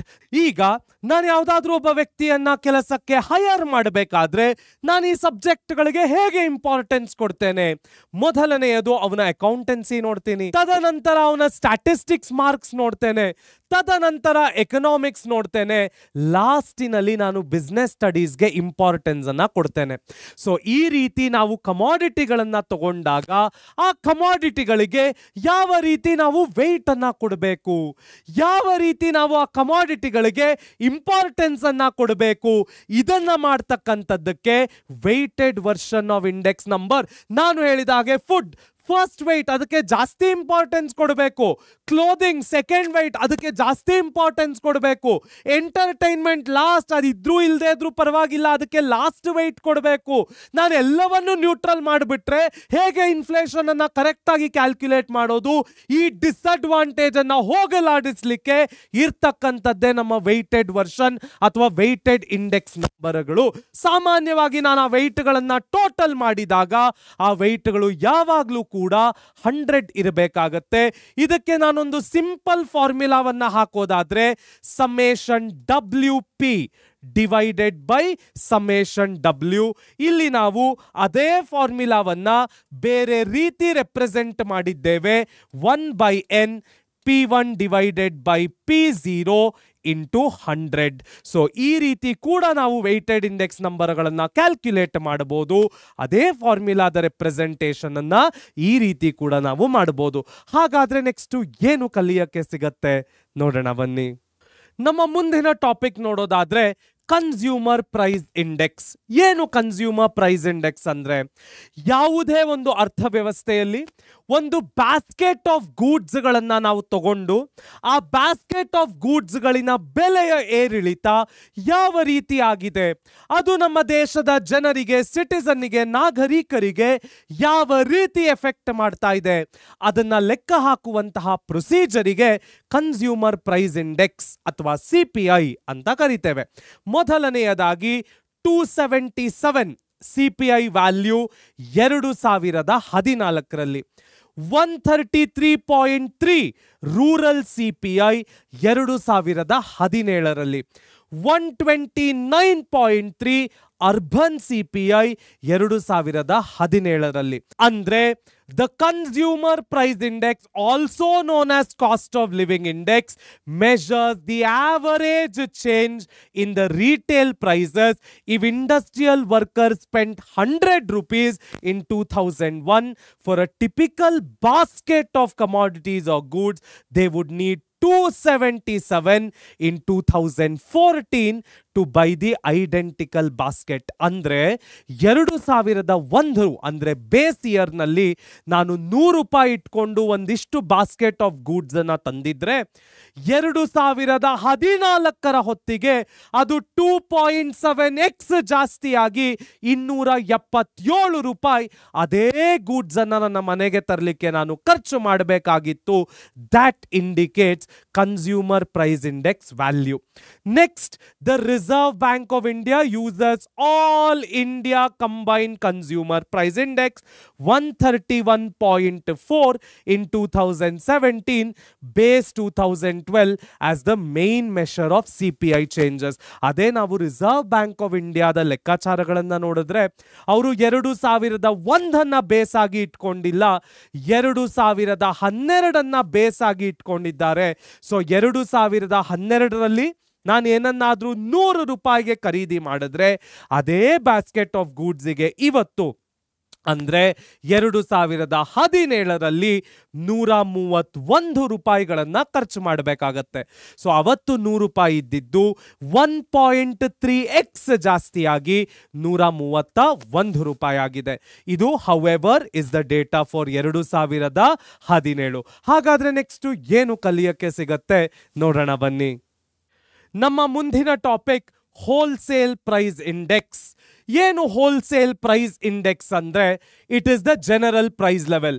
The wholesale price index indicates the changes in the general price level without reference to any specific consumer category. ಸಾಮಾನ್ಯವಾಗಿ ನಾವು ಯಾವುದೇ ಲೆಕ್ಕಾಚಾರಗಳನ್ನ CPI ಅಲ್ಲಿ ಹಾಕಬೇಕಾದ್ರೆ ಒಂದಿಷ್ಟು ಬಾಸ್ಕೆಟ್ ಆಫ್ ಗೂಡ್ಸ್ ಗಳನ್ನ ಕನ್ಸಿಡರೇಷನ್ಗೆ ತಗೊಳ್ತೇವೆ. ಆದ್ರೆ ಹೋಲ್ಸೇಲ್ ಪ್ರೈಸ್ ಇಂಡೆಕ್ಸಿನಲ್ಲಿ ಈ ರೀತಿಯ ಯಾವುದೇ ಕನ್ಸಿಡರೇಷನ್ ಇರೋದಿಲ್ಲ. It is a general price level calculation. ಅದಕ್ಕೆ ಸ್ಪೆಸಿಫಿಕ್ ಕನ್ಸ್ಯೂಮರ್ ಕ್ಯಾಟಗರಿಯನ್ನ ಕನ್ಸಿಡರ್ ಮಾಡೋದಿಲ್ಲ. ಏನು ಅದರ ಇಂಟರ್ಪ್ರಿಟೇಷನ್? WPI ವಿತ್ 2004-5 2004-5 ನಾವು ಬೇಸ್ ಆಗಿ ಇಟ್ಕೊಂಡ್ರೆ 253 rupees in October 2014. 2004-5ರಲ್ಲಿ 100 ರೂಪಾಯಿಗೆ ಸಿಗ್ತಾ ಇದ್ದಂತಹ ಅದು ಯಾವುದೇ ವಸ್ತುಗಳಾಗಿರಬಹುದು, 2014 ಅಂದ್ರೆ 10 ವರ್ಷಗಳ ನಂತರ 2.5 ಪಟ್ಟಷ್ಟು ಜಾಸ್ತಿಯಾಗಿ 253.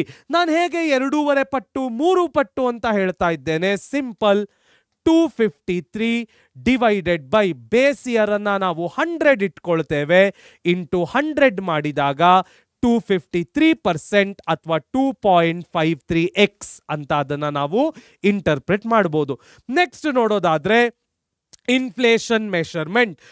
WPI is widely used to measure inflation rate, often referred to as headline inflation. ಯಾಕೆ ಅಂದ್ರೆ ಕನ್ಸ್ಯೂಮರ್ ಪ್ರೈಸ್ ಇಂಡೆಕ್ಸ್ ಕ್ಯಾಟಗರಿಯಲ್ಲಿ ನಾವು ಒಂದು basket of goods and services ನ ಲೆಕ್ಕಾಚಾರ ಮಾತ್ರ ಹಾಕ್ತಾ ಇದ್ದೀವಿ. ಅದೇ ನಾವು WPI ತಗೊಂಡ್ರೆ ಯಾವುದೇ ಪ್ರೈಸ್ ರೆಫರೆನ್ಸ್ಗೆ ಕ್ಯಾಟಗರಿ ಅಥವಾ ಕನ್ಸ್ಯೂಮರ್ ಕ್ಯಾಟಗರಿಯನ್ನ ಕನ್ಸಿಡರ್ ಮಾಡೋದಿಲ್ಲ. ಸೊ ಈ ರೀತಿ ಇದ್ದಾಗ ಅದೇ ಹೆಡ್ಲೈನ್ ಇನ್ಫ್ಲೇಷನ್ ಆಗುತ್ತೆ. ಓವರ್ ಆಲ್ ಎಕಾನಮಿಯಲ್ಲಿ ಯಾವ ರೀತಿ ಇನ್ಫ್ಲೇಷನ್ ಆಗಿದೆ ಅನ್ನುವಂತಹ ಪರ್ಫೆಕ್ಟ್ ಪಿಕ್ಚರ್ ನಮಗೆ ಹೋಲ್ಸೇಲ್ ಪ್ರೈಸ್ ಇಂಡೆಕ್ಸ್ ನೀಡುತ್ತೆ. So it takes the current base now prepared with base 2011-12 as 100 with 112.8 for 2017. So 2011-12 base ಆಗಿ ತಗೊಂಡ್ರೆ 1.1 ಪಟ್ಟರಷ್ಟು ದುಡ್ಡು ಜಾಸ್ತಿ ಆಗಿದೆ 2017ಕ್ಕೆ. ಹಾಗಾದ್ರೆ ನೆಕ್ಸ್ಟ್ ಏನು ಕಲಿಯಕ್ಕೆ ಸಿಗತ್ತೆ ನೋಡೋಣ ಬನ್ನಿ. ನಮ್ಮ ಮುಂದಿನ topic index of industrial production ಅಥವಾ ಇಂಡಸ್ಟ್ರಿಯಲ್ ಪ್ರೊಡಕ್ಷನ್ ಇಂಡೆಕ್ಸ್. ಏನು ಇಂಡಸ್ಟ್ರಿಯಲ್ ಪ್ರೊಡಕ್ಷನ್ ಇಂಡೆಕ್ಸ್ ಅಂದ್ರೆ ಬಹಳ ಸುಲಭ. ನಮ್ಮ ಅರ್ಥವ್ಯವಸ್ಥೆಯಲ್ಲಿ ಈ ವರ್ಷ ಇಂಡಸ್ಟ್ರಿಯಲ್ ಔಟ್ಪುಟ್ಟಿನ ಗ್ರೋತ್ ಯಾವ ರೇಟಲ್ಲಾಗಿದೆ, ಯಾವ ರೀತಿ ಇಂಡಸ್ಟ್ರಿಗಳು ನಮ್ಮ ದೇಶದಲ್ಲಿ ಔಟ್ಪುಟ್ಗಳನ್ನು ಕೊಡ್ತಾ ಇದ್ದಾರೆ, ಈ ಒಂದು ಮೆಜರ್ ಅನ್ನ ಸೆಂಟ್ರಲ್ ಸ್ಟ್ಯಾಟಿಸ್ಟಿಕಲ್ ಆಫೀಸ್ ಅಂದ್ರೆ CSO ಪ್ರತಿ ವರ್ಷ ನಮ್ಮ ದೇಶದಲ್ಲಿ ಪ್ರೊಡ್ಯೂಸ್ ಮಾಡ್ತಾರೆ. ನಮ್ಮ ಇಂಡಸ್ಟ್ರಿಯಲ್ ಪ್ರೊಡಕ್ಷನ್ ಇಂಡೆಕ್ಸಿನಲ್ಲಿ 3 ಇಂಪಾರ್ಟೆಂಟ್ ಸೆಕ್ಟಾರ್ಗಳು ಮುಖ್ಯ ಪಾತ್ರವನ್ನ ವಹಿಸುತ್ತೆ. ಸಾಮಾನ್ಯವಾಗಿ ನಾವು IIP ಅನ್ನ ವೆಯ್ಟೆಡ್ ಇಂಡೆಕ್ಸ್ ಮೆಥಡಿನಲ್ಲಿ ಸಾಲ್ವ್ ಮಾಡ್ತೇವೆ. ಯಾವುದು ಆ 3 ಇಂಪಾರ್ಟೆಂಟ್ ಸೆಕ್ಟಾರ್ಗಳು? ಮೊದಲನೆಯದು ಮ್ಯಾನ್ಯುಫ್ಯಾಕ್ಚರಿಂಗ್ ಸೆಕ್ಟಾರ್.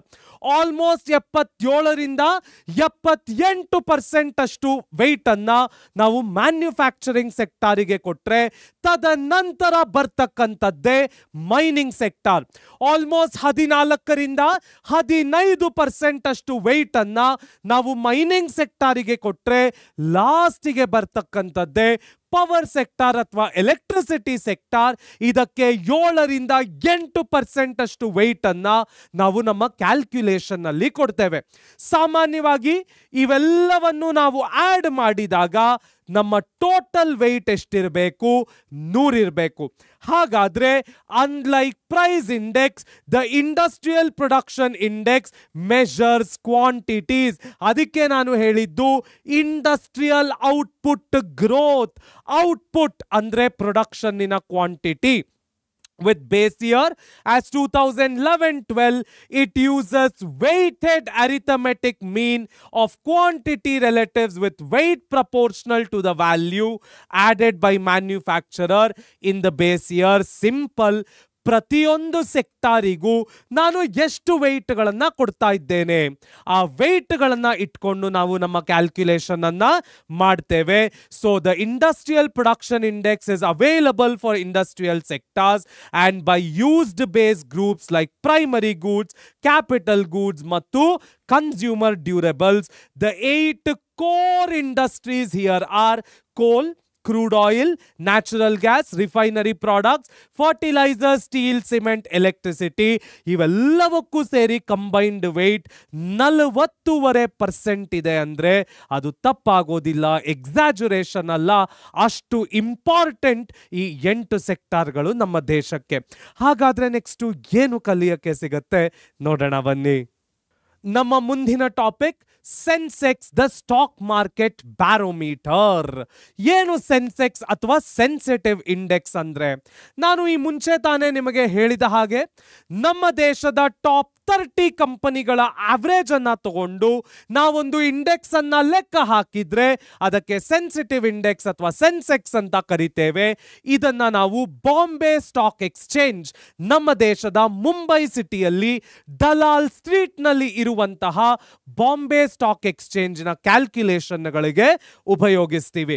ಸೊ ಮೊದಲನೆಯದಾಗಿ it is a market benchmark. Sensex is the short form of Bombay stock exchanges sensitive index with 7879 as the base. It serves as the benchmark index for the Indian stock market. So ನಮ್ಮ ದೇಶದ stock ಮಾರ್ಕೆಟ್ಗಳಿಗೆ ನಾವು ಈ ಮಟ್ಟಕ್ಕೆ ತಲುಪಬೇಕು ಅಂತ ಅಂದುಕೊಂಡ್ರೆ ಅದಕ್ಕೆ ಇರ್ತಕ್ಕಂತಹ bench mark ನಮ್ಮ ಬಾಂಬೆ ಸ್ಟಾಕ್ ಎಕ್ಸ್ಚೇಂಜಿನ ಸೆನ್ಸೆಕ್ಸ್ ಅಂದ್ರೆ sensitive index. Next it is an economic indicator. ಬಹಳ ಮುಖ್ಯ. ಯಾವ ರೀತಿಯಲ್ಲಿ ಸೆನ್ಸೆಕ್ಸ್ ಪ್ರತಿಯೊಂದು ಮೂವ್ಮೆಂಟ್ ಮೂಮೆಂಟಿಗೂ ರಿಯಾಕ್ಟ್ ಮಾಡುತ್ತೆ ಅಂದ್ರೆ ನಮ್ಮ ದೇಶದ ಯಾವುದೇ ಒಂದು ಎಕಾನಮಿ ಅಥವಾ ನಮ್ಮ ದೇಶದ ಯಾವುದೇ ಒಂದು ಎಕನಾಮಿಕಲ್ ಡಿಸಿಷನ್ಸ್ ಕರೆಕ್ಟಾ ತಪ್ಪಾ ಅಂತ ಪರ್ಫೆಕ್ಟ್ ಆಗಿ ತಿಳ್ಕೊಳ್ಬೇಕು ಅಂದ್ರೆ ಸ್ಟಾಕ್ ಮಾರ್ಕೆಟಿನ ವೇರಿಯೇಷನ್ಗಳನ್ನ ನೋಡಬೇಕು. ಮೋದಿಜಿ ಪ್ರೈಮ್ ಮಿನಿಸ್ಟರ್ ಆಗಿ ಬಂದ್ರು, ಸ್ಟಾಕ್ ಮಾರ್ಕೆಟ್ ಏರಿ ನಿಂತ್ಕೊಂಡ್ಬಿಡುತ್ತೆ, ಯಾಕೆಂದ್ರೆ ಗೌರ್ಮೆಂಟ್ ಸ್ಟೆಬಿಲಿಟಿ ಚೆನ್ನಾಗಿರುತ್ತೆ. ಮತ್ತೊಂದೇನೋ ಒಳ್ಳೆ ಎಕನಾಮಿಕ್ ಡಿಸಿಷನ್ ಅನ್ನ ಸರ್ಕಾರ ತಗೊಳ್ತು, ಮತ್ತೊಮ್ಮೆ ಸ್ಟಾಕ್ ಮಾರ್ಕೆಟ್ ಏರಿ ನಿಂತ್ಕೊಳ್ಳುತ್ತೆ, ಯಾಕೆಂದ್ರೆ ಆ ಡಿಸಿಷನ್ ಇಂದ ದೇಶಕ್ಕೆ ಹೆಚ್ಚೆಚ್ಚು ಇನ್ವೆಸ್ಟ್ಮೆಂಟ್ಗಳು ಬರುತ್ತವೆ. ಈ ರೀತಿ ಪ್ರತಿಯೊಂದು ಗವರ್ಮೆಂಟ್ ಪಾಲಿಸಿ ಆಗಿರ್ಬೋದು, ಪಬ್ಲಿಕ್ ಪಾಲಿಸಿ ಆಗಿರ್ಬೋದು, ಫೈನಾನ್ಷಿಯಲ್ ಪಾಲಿಸಿ ಆಗಿರ್ಬೋದು, ಟ್ಯಾಕ್ಸ್ ಪಾಲಿಸಿಗಳಾಗಿರ್ಬೋದು, ಪ್ರೊಡಕ್ಷನ್ ಪಾಲಿಸಿಗಳಾಗಿರ್ಬೋದು, ಅಥವಾ ಯಾವುದೇ ಕನ್ಸ್ಯೂಮರ್ ಪಾಲಿಸಿಗಳಾಗಿರ್ಬೋದು, ಎಲ್ಲ ಪಾಲಿಸಿಗಳು ದೇಶಕ್ಕೆ ಒಳ್ಳೆಯದ ಕೆಟ್ಟದ್ದ ಅದರ ಇಮ್ಮಿಡಿಯೇಟ್ ಇಂಟರ್ಪ್ರಿಟೇಷನ್ ನಾವು ಮಾಡಬೇಕು ಅಂದ್ರೆ ಸ್ಟಾಕ್ ಮಾರ್ಕೆಟ್ ಅದಕ್ಕೆ ಹೇಗೆ ರಿಯಾಕ್ಟ್ ಮಾಡುತ್ತೆ ಅಂತ ಚೆಕ್ ಮಾಡಬೇಕು. ಸರ್ಟನ್ಲಿ ಸೆನ್ಸೆಕ್ಸ್ ಏನಾಗುತ್ತೆ, ಎಕನಾಮಿಕ್ ಇಂಡಿಕೇಟರ್ ಆಗುತ್ತೆ.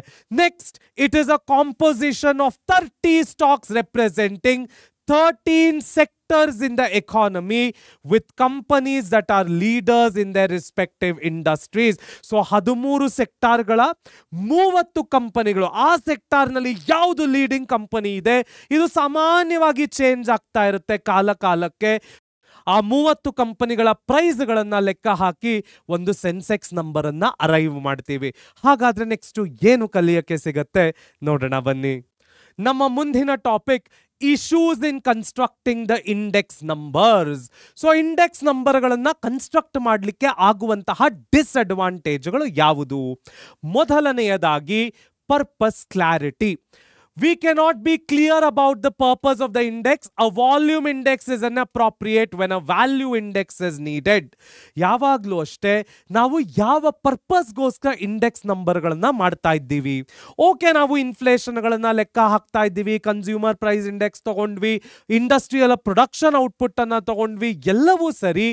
ನಮಗೆ ಬೇಕಾಗಿರ್ತಕ್ಕಂಥದ್ದು ಬೆಲೆಗಳ ಏರಿಳಿತವ ಅಥವಾ ವ್ಯಾಲ್ಯೂವಿನ ಏರಿಳಿತವ. 2010 ನಾನು 100 ರೂಪಾಯಿ ತಗೊಂಡು ಹೋದ್ರೆ 6 ರಿಂದ 8 ಗೂಡ್ಸ್ ಪರ್ಚೇಸ್ ಮಾಡ್ತಾ ಇದ್ದೆ. ಇವತ್ತು ನಾನು 100 ರೂಪಾಯಿ ತಗೊಂಡೋದ್ರೆ 2 ಗೂಡ್ಸ್ ಪರ್ಚೇಸ್ ಮಾಡ್ತಾ ಇದ್ದೀನಿ.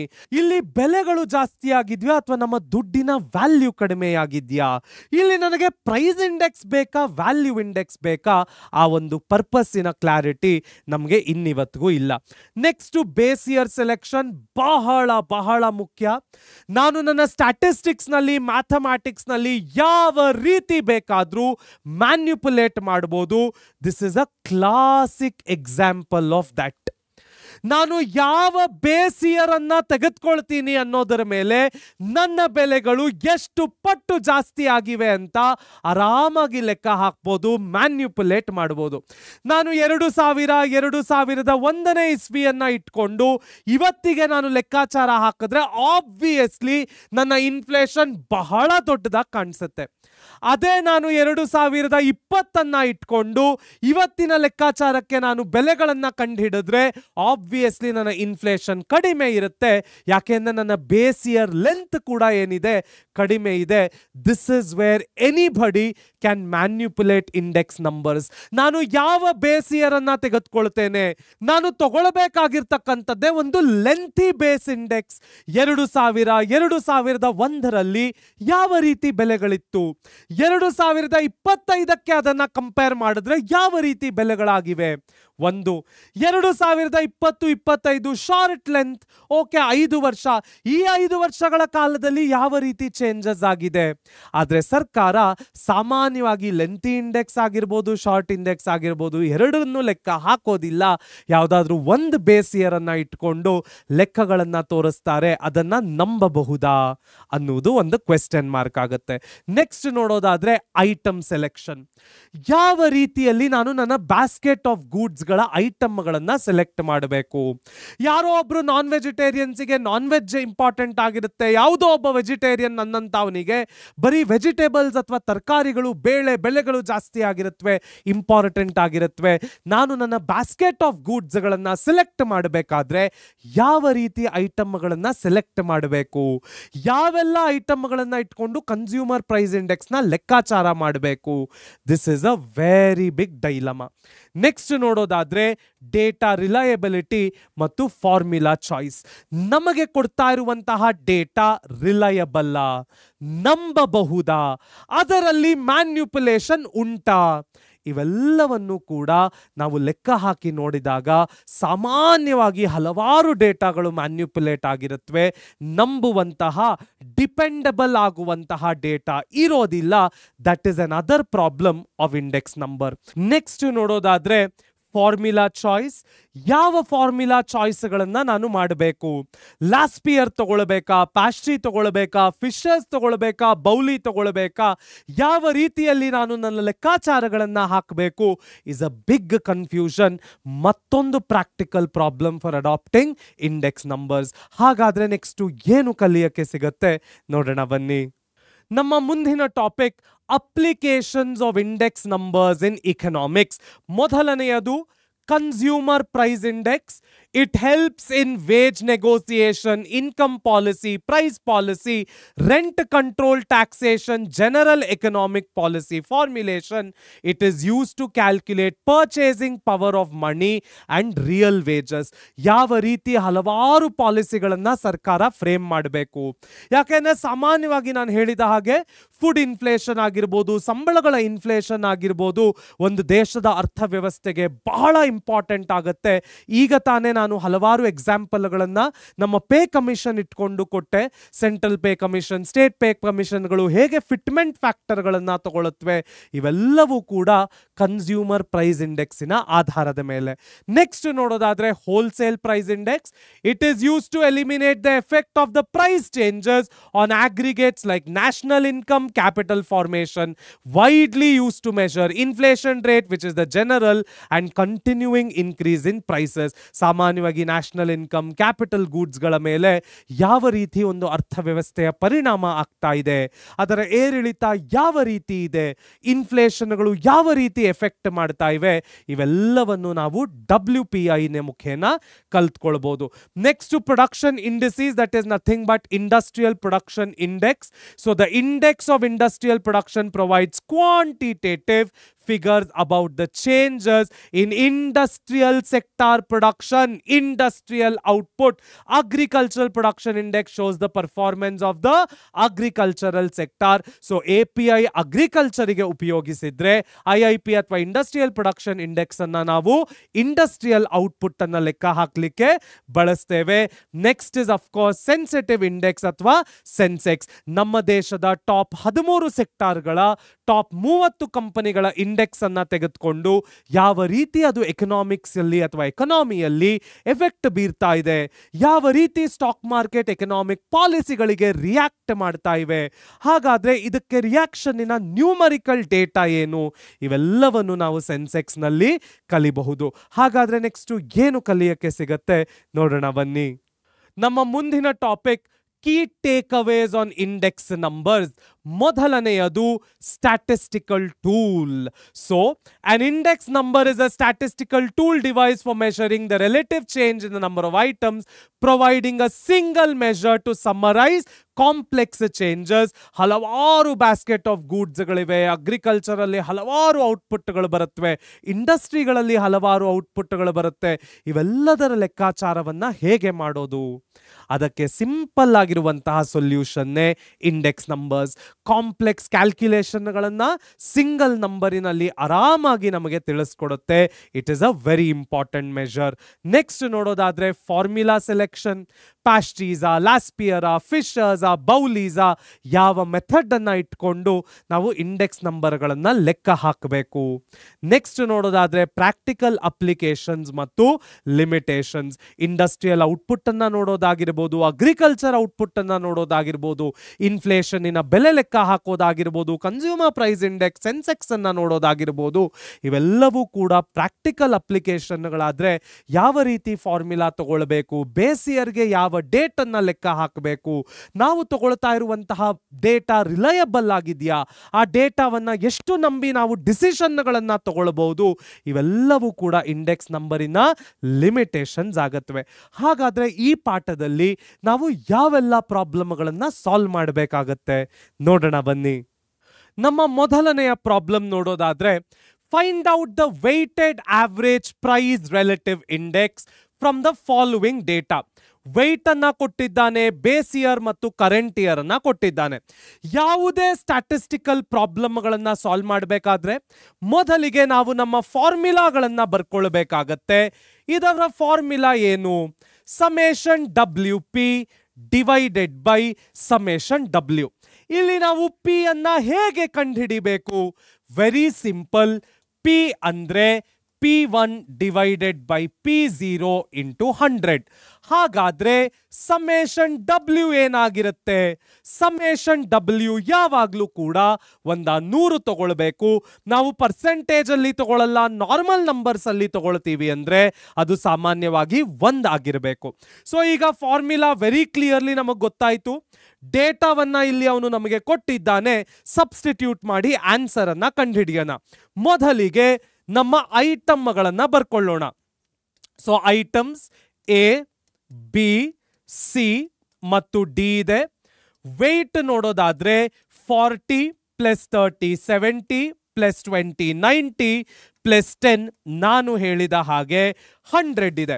ಈಗ ಅವನು ನನಗೆ ಬೇಸ್ ಇಯರ್ ಮತ್ತು ಕರೆಂಟ್ ಇಯರ್ ಅನ್ನ ಕೊಟ್ಟಿದ್ದಾನೆ.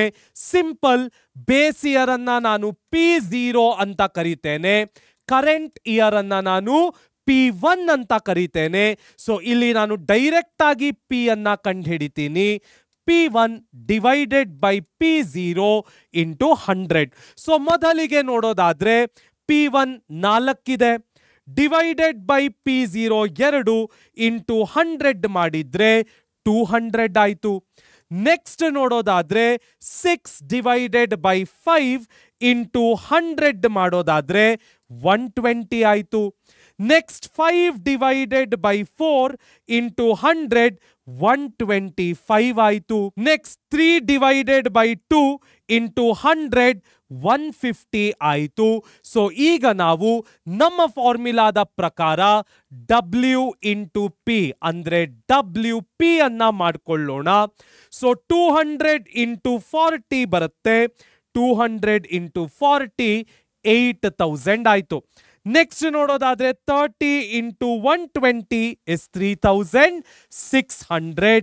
ನೆಕ್ಸ್ಟ್ 125 ಇಂಟು 20 ಇಸ್ 2500 ಆಯ್ತು. ಸೊ ನೆಕ್ಸ್ಟ್ ನೋಡೋದಾದ್ರೆ 10 ಇಂಟು 150 1500 ಆಯ್ತು. ಹಾಗಾದ್ರೆ ಇದರ ಟೋಟಲ್ ಏನು? 8000 ಪ್ಲಸ್ 3600 2500 ಪ್ಲಸ್ 1500 15600 ಆಯ್ತು. ಸೊ ಈಗ ಸಬ್ಸ್ಟಿಟ್ಯೂಟ್ ಮಾಡುವಂತಹ ಸಮಯ 15600 divided by 100. Straightforward answer ಎಷ್ಟು ಬರುತ್ತೆ? 156 ಬರುತ್ತೆ. ಸೊ ಇಲ್ಲಿ ನಮ್ಮ weighted average price relative index 156 ಇದೆ. ಹಾಗಾದ್ರೆ ನೆಕ್ಸ್ಟ್ ಯಾವ ಪ್ರಾಬ್ಲಮ್ ಸಾಲ್ವ್ ಮಾಡಲಿಕ್ಕೆ ಸಿಗುತ್ತೆ ನೋಡೋಣ ಬನ್ನಿ. ನಮ್ಮ ಮುಂದಿನ ಪ್ರಾಬ್ಲಮ್ ಹೇಳ್ತಾ ಇದೆ, calculate the index numbers from the following data using Laspeyres method. So ಯಾವುದೇ ಸ್ಟ್ಯಾಟಿಸ್ಟಿಕಲ್ ಪ್ರಾಬ್ಲಮ್ ಮಾಡಬೇಕಾಗಿದ್ರು ಮೊದಲಿಗೆ ನಾವು ಫಾರ್ಮುಲಾವನ್ನ ಬರ್ಕೊಳ್ಬೇಕಾಗತ್ತೆ. Summation P1 Q0 divided by summation P0 Q0 into 100. So Laspeyres ನ ಇಂಡೆಕ್ಸ್ ನಂಬರ್ ಫಾರ್ಮುಲಾ ಏನು? Summation P1 Q0 divided by P0 Q0 into 100. So ಈ ಫಾರ್ಮುಲಾದ ಪ್ರಕಾರ ನನಗೆ ಮೊದಲಿಗೆ P1 Q0 ಬೇಕು. ಸೊ ಬರ್ಕೊಳ್ಳೋಣ P1 Q0. ಎರಡನೆಯದಾಗಿ P0 Q0 ಬೇಕು. ಎಲ್ಲ ಡೇಟಾಗಳು ನನಗೆ ಇಲ್ಲಿ ಅವೈಲಬಲ್ ಇವೆ. ಸೊ ಕಮಾಡಿಟೀಸ್ಗಳನ್ನ ಲಿಸ್ಟ್ ಮಾಡಿಕೊಳ್ಳೋದಾದ್ರೆ 3 ಕಮಾಡಿಟೀಸ್ಗಳನ್ನ ಕೊಟ್ಟಿದ್ದಾನೆ, ಎ, ಬಿ ಮತ್ತು ಸಿ. ಎಲ್ಲದರ ಲಿಸ್ಟ್ ಬರ್ಕೊಂಡಾಯ್ತು. ಈಗ ಲೆಕ್ಕ ಹಾಕೋಣ. P1 ಮತ್ತು Q0. 10 5s are 50, 9 6s are 54, 12 4s are 48. Next ನೋಡೋದಾದ್ರೆ P0 ಮತ್ತು Q0. 8 5s are 40, 7 6s are 42, 9 4s are 36. So ಈಗ ಇದೆರಡರ ಸಮ್ಮೇಷನ್ ಅನ್ನ ಮಾಡಿಕೊಳ್ಳುವಂತಹ ಸಮಯ, ಲೆಕ್ಕ ಹಾಕುವಂತಹ ಸಮಯ 50 + 54 + 48 ಮಾಡಿದ್ರೆ 152. 40 + 42 + 36 ಮಾಡಿದ್ರೆ 118. ಸೊ ಇಲ್ಲಿ ನಮಗೆ Q1 ಯಾವುದೇ ಉಪಯೋಗಕ್ಕೆ ಕೂಡ ಬರೋದಿಲ್ಲ. ಸೊ ಇದರ ಲೆಕ್ಕವನ್ನ ಹಾಕೋಣ. P1 Q0 152 ಇದೆ, P0 Q0 118 ಇದೆ, ಇಂಟು 100 ಮಾಡೋಣ. ಸೊ 152 by 118 ಇಂಟು 100 ಮಾಡಿದ್ರೆ 128.81%. ಇದನ್ನ ಅಪ್ರಾಕ್ಸಿಮೇಷನ್ ಮಾಡಿದ್ರೆ 129% ಸಿಗತ್ತೆ. ಹಾಗಾದ್ರೆ ನೆಕ್ಸ್ಟ್ ಯಾವ ಪ್ರಾಬ್ಲಮ್ ಸಾಲ್ವ್ ಮಾಡಲಿಕ್ಕೆ ಸಿಗತ್ತೆ ನೋಡೋಣ ಬನ್ನಿ. ನಮ್ಮ ಮುಂದಿನ problem, calculate the index numbers from the following data using Paschy's method. ಯಾವುದೇ ಸ್ಟ್ಯಾಟಿಸ್ಟಿಕಲ್ ಪ್ರಾಬ್ಲಮ್ ಮಾಡಬೇಕಿದ್ರು ಮೊದಲಿಗೆ ನಾವು ಫಾರ್ಮುಲಾವನ್ನ ಬರ್ಕೊಳ್ಳೋಣ. So Paschy's method, summation P1 Q1 divided by summation P0 Q1 into 100. ಈಗ ನಿಮ್ಗೆಲ್ಲ ಹೊಳಿತಾ ಇರ್ಬೋದು, ಸರ್ ಇದು P1 Q1 P0 Q1 ಎಷ್ಟು ಕನ್ಫ್ಯೂಸಿಂಗ್ ಆಗಿದೆ, ಹೇಗೆ ಸುಲಭವಾಗಿ ಇದನ್ನ ನೆನ್ಪಿಟ್ಕೊಳ್ಳೋದು? ವೆರಿ ಸಿಂಪಲ್ ಮಕ್ಕಳೇ. ಮೊದಲಿಗೆ ಲಾಸ್ಪಿಯರ್ ಫಾರ್ಮುಲಾವನ್ನ ಎಲ್ರೂ ಪರ್ಫೆಕ್ಟ್ ಆಗಿ ನೆನ್ಪಿಟ್ಕೊಳ್ಳಿ. ಏನದು? Summation P1 Q0 divided by P0 Q0 into 100. ಕರೆಕ್ಟಾ? ಇದೇ ಫಾರ್ಮುಲಾವನ್ನ ನೆನ್ಪಿಟ್ಕೊಂಡ್ರೆ ಸಾಕು. ಇದರ ರೈಟ್ ಆಪೋಸಿಟ್ Paschy's. ಹೇಗೆ ನೋಡಿ. ಸೊ ಈಗ ಇದನ್ನ ಇಟ್ಕೊಂಡು ನಾನು Paschy's ಅನ್ನ ಡ್ರಾ ಮಾಡ್ತೇನೆ. P0 Q0 ಈಗ P1 Q1 ಆಯ್ತು ನೋಡಿ, P1 Q1 ಆಯ್ತು. ನೆಕ್ಸ್ಟ್ P1 Q0 ಈಗ P0 Q1 ಆಯ್ತು, P0 Q1 ಆಯ್ತು ಇಂಟು 100. ಸೊ ಲಾಸ್ಪಿಯರಿನ ರೈಟ್ ಆಪೋಸಿಟ್ ಫಾರ್ಮುಲಾವೇ Paschy's ಆಗಿರಬೇಕು. This is the easiest method to remember our formula. ಹಾಗಾದ್ರೆ ಈ ಫಾರ್ಮುಲಾದ ಪ್ರಕಾರ ನನಗೆ P1 Q1 ಬೇಕು, P0 Q1 ಬೇಕು, ಅದನ್ನ ಲೆಕ್ಕ ಹಾಕುವಂತಹ ಸಮಯ. ಸೊ ಮೊದಲಿಗೆ P1 Q1 ಕಮಾಡಿಟೀಸ್ ಅನ್ನ ಕೂಡ ಕೊಟ್ಟಿದ್ದಾನೆ. ಸೊ ಅದನ್ನ ಕೂಡ ಬರೆಯೋಣ, A B ಮತ್ತು C. ಸೊ ಮೊದಲಿಗೆ 4 6s are 24, 6 5s are 30, 5 10s are 50. ಅಲ್ಲಿಗೆ 104 ನಮ್ಮ ಟೋಟಲ್ ಆಯ್ತು. ನೆಕ್ಸ್ಟ್ P0 ಮತ್ತು Q1 ಬೇಕು. ಇಲ್ಲಿ Q0 ವೇಸ್ಟ್ ಆಯ್ತು. 2 6s are 12, 5 5s are 25, 4 10s are 40. ಅಲ್ಲಿಗೆ ನಮ್ಮ ಆನ್ಸರ್ 77 ಆಯ್ತು. 40 + 25 65 + 12 ಎಷ್ಟಾಯ್ತು? 77 ಆಯ್ತು. ಈಗ ಇದನ್ನ ಸಬ್ಸ್ಟಿಟ್ಯೂಟ್ ಮಾಡುವಂತಹ ಸಮಯ. P1 Q1 ನೋಡೋದಾದ್ರೆ 104 ಇದೆ, P0 Q1 ನೋಡೋದಾದ್ರೆ 77 ಇದೆ. ಇಂಟು 100 ಮಾಡೋಣ. 104 by 77 ಇಂಟು 100 ಮಾಡಿದ್ರೆ 135.06% ಬರುತ್ತೆ. ಇದನ್ನ ನಾನು ಅಪ್ರಾಕ್ಸಿಮೇಷನ್ ಮಾಡೋದಾದ್ರೆ 135%. ಹಾಗಾದ್ರೆ ನೆಕ್ಸ್ಟ್ ಯಾವ ಪ್ರಾಬ್ಲಮ್ ಸಾಲ್ವ್ ಮಾಡ್ಲಿಕ್ಕೆ ಸಿಗತ್ತೆ ನೋಡೋಣ ಬನ್ನಿ. ನಮ್ಮ ಮುಂದಿನ ಪ್ರಾಬ್ಲಮ್ ಹೇಳ್ತಾ ಇದ್ದಾನೆ, find out the cost of living index for the following data. ಏನಿದು ಸಡನ್ ಆಗಿ ಕಾಸ್ಟ್ ಆಫ್ ಲಿವಿಂಗ್ ಇಂಡೆಕ್ಸ್ ಅನ್ನೋ ಜಾರ್ಗನ್ ಹಾಕ್ಬಿಟ್ಟಿದ್ದಾನೆ. Very simple. Cost of living index is nothing but Laspier's price index number. So Laspier price index number formula, summation P1 Q0 divided by summation P0 Q0 into 100. ಹಲವಾರು ಜನ ಈ P ಮತ್ತು Q ಅನ್ನ small letters ಅಲ್ಲಿ ಕೂಡ ಬರೀತಾರೆ. That is also not a problem. ನೀವು ಅದನ್ನ ಕೂಡ ಬರಿಬಹುದು. ಈಗ ನಮಗೆ ಫಾರ್ಮುಲಾದ ಪ್ರಕಾರ P1 Q0 ಮತ್ತು P0 Q0 ಬೇಕು. ಅದರ ಲಿಸ್ಟ್ ಅನ್ನ ಮಾಡ್ಕೊಳ್ಳೋಣ. ಸೊ ಮೊದಲಿಗೆ ಅವನು ನಮಗೆ ಕಮಾಡಿಟೀಸ್ ಅನ್ನ ಕೊಟ್ಟಿದ್ದಾನೆ. ಯಾವ ಯಾವ ಕಮಾಡಿಟೀಸ್ ಇದೆ? ವೀಟ್ ಕೊಟ್ಟಿದ್ದಾನೆ, ನೆಕ್ಸ್ಟ್ ರೈಸ್ ಕೊಟ್ಟಿದ್ದಾನೆ, ಗೀ ಕೊಟ್ಟಿದ್ದಾನೆ, ತದನಂತರದಲ್ಲಿ ಶುಗರ್ ಕೊಟ್ಟಿದ್ದಾನೆ. ಸೊ ಮೊದಲಿಗೆ ನನಗೆ P1 Q0 ಬೇಕು, ತದನಂತರದಲ್ಲಿ ನನಗೆ P0 Q0 ಬೇಕು. ಫಾರ್ಮುಲಾದ ಪ್ರಕಾರ ಲಿಸ್ಟ್ ಮಾಡ್ಕೊಂಡಾಯ್ತು. ಸೊ P1 Q0 2012 ಆರ್. ಸೊ ಮೊದಲಿಗೆ 2012 ಆರ್ ಮಾಡಿದಾಗ 240 ಆಯ್ತು. 535 ಆರ್ ಮಾಡೋಣ, 175 ಆಯ್ತು.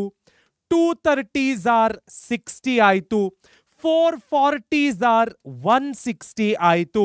ಇದರ ಟೋಟಲ್ ಬರ್ಕೊಳ್ಳೋಣ.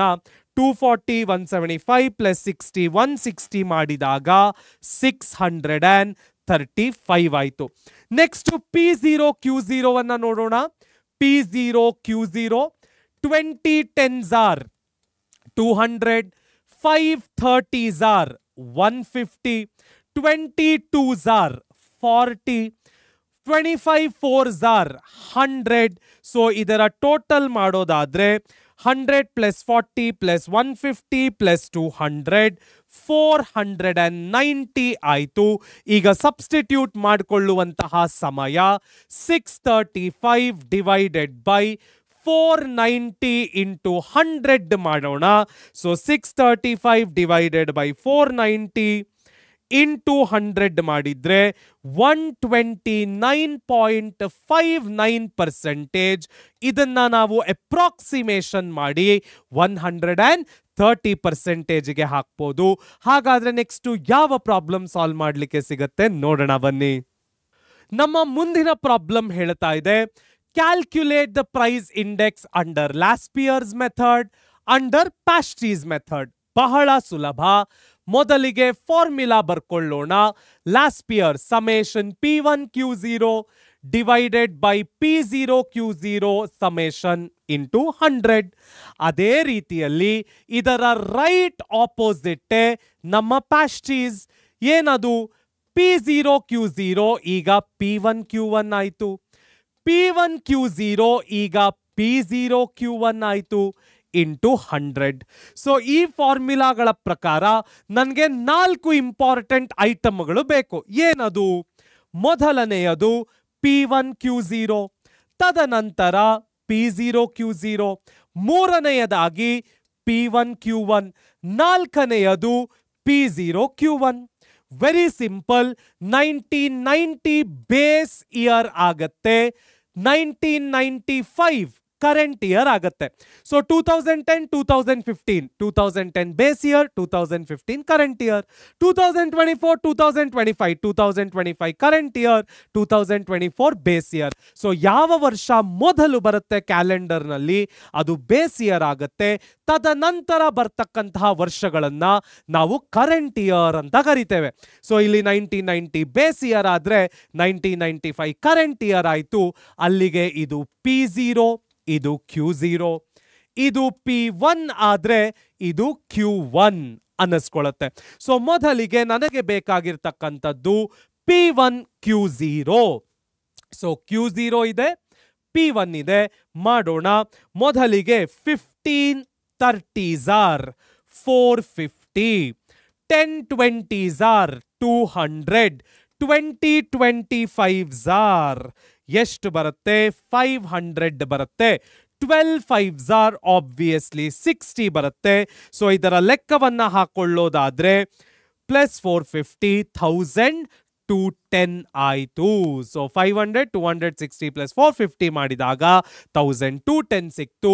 ಈಗ P0 Q0 ಮಾಡುವಂತಹ ಸಮಯ 2015s are 300, 1510s R 150, 3020s are 600.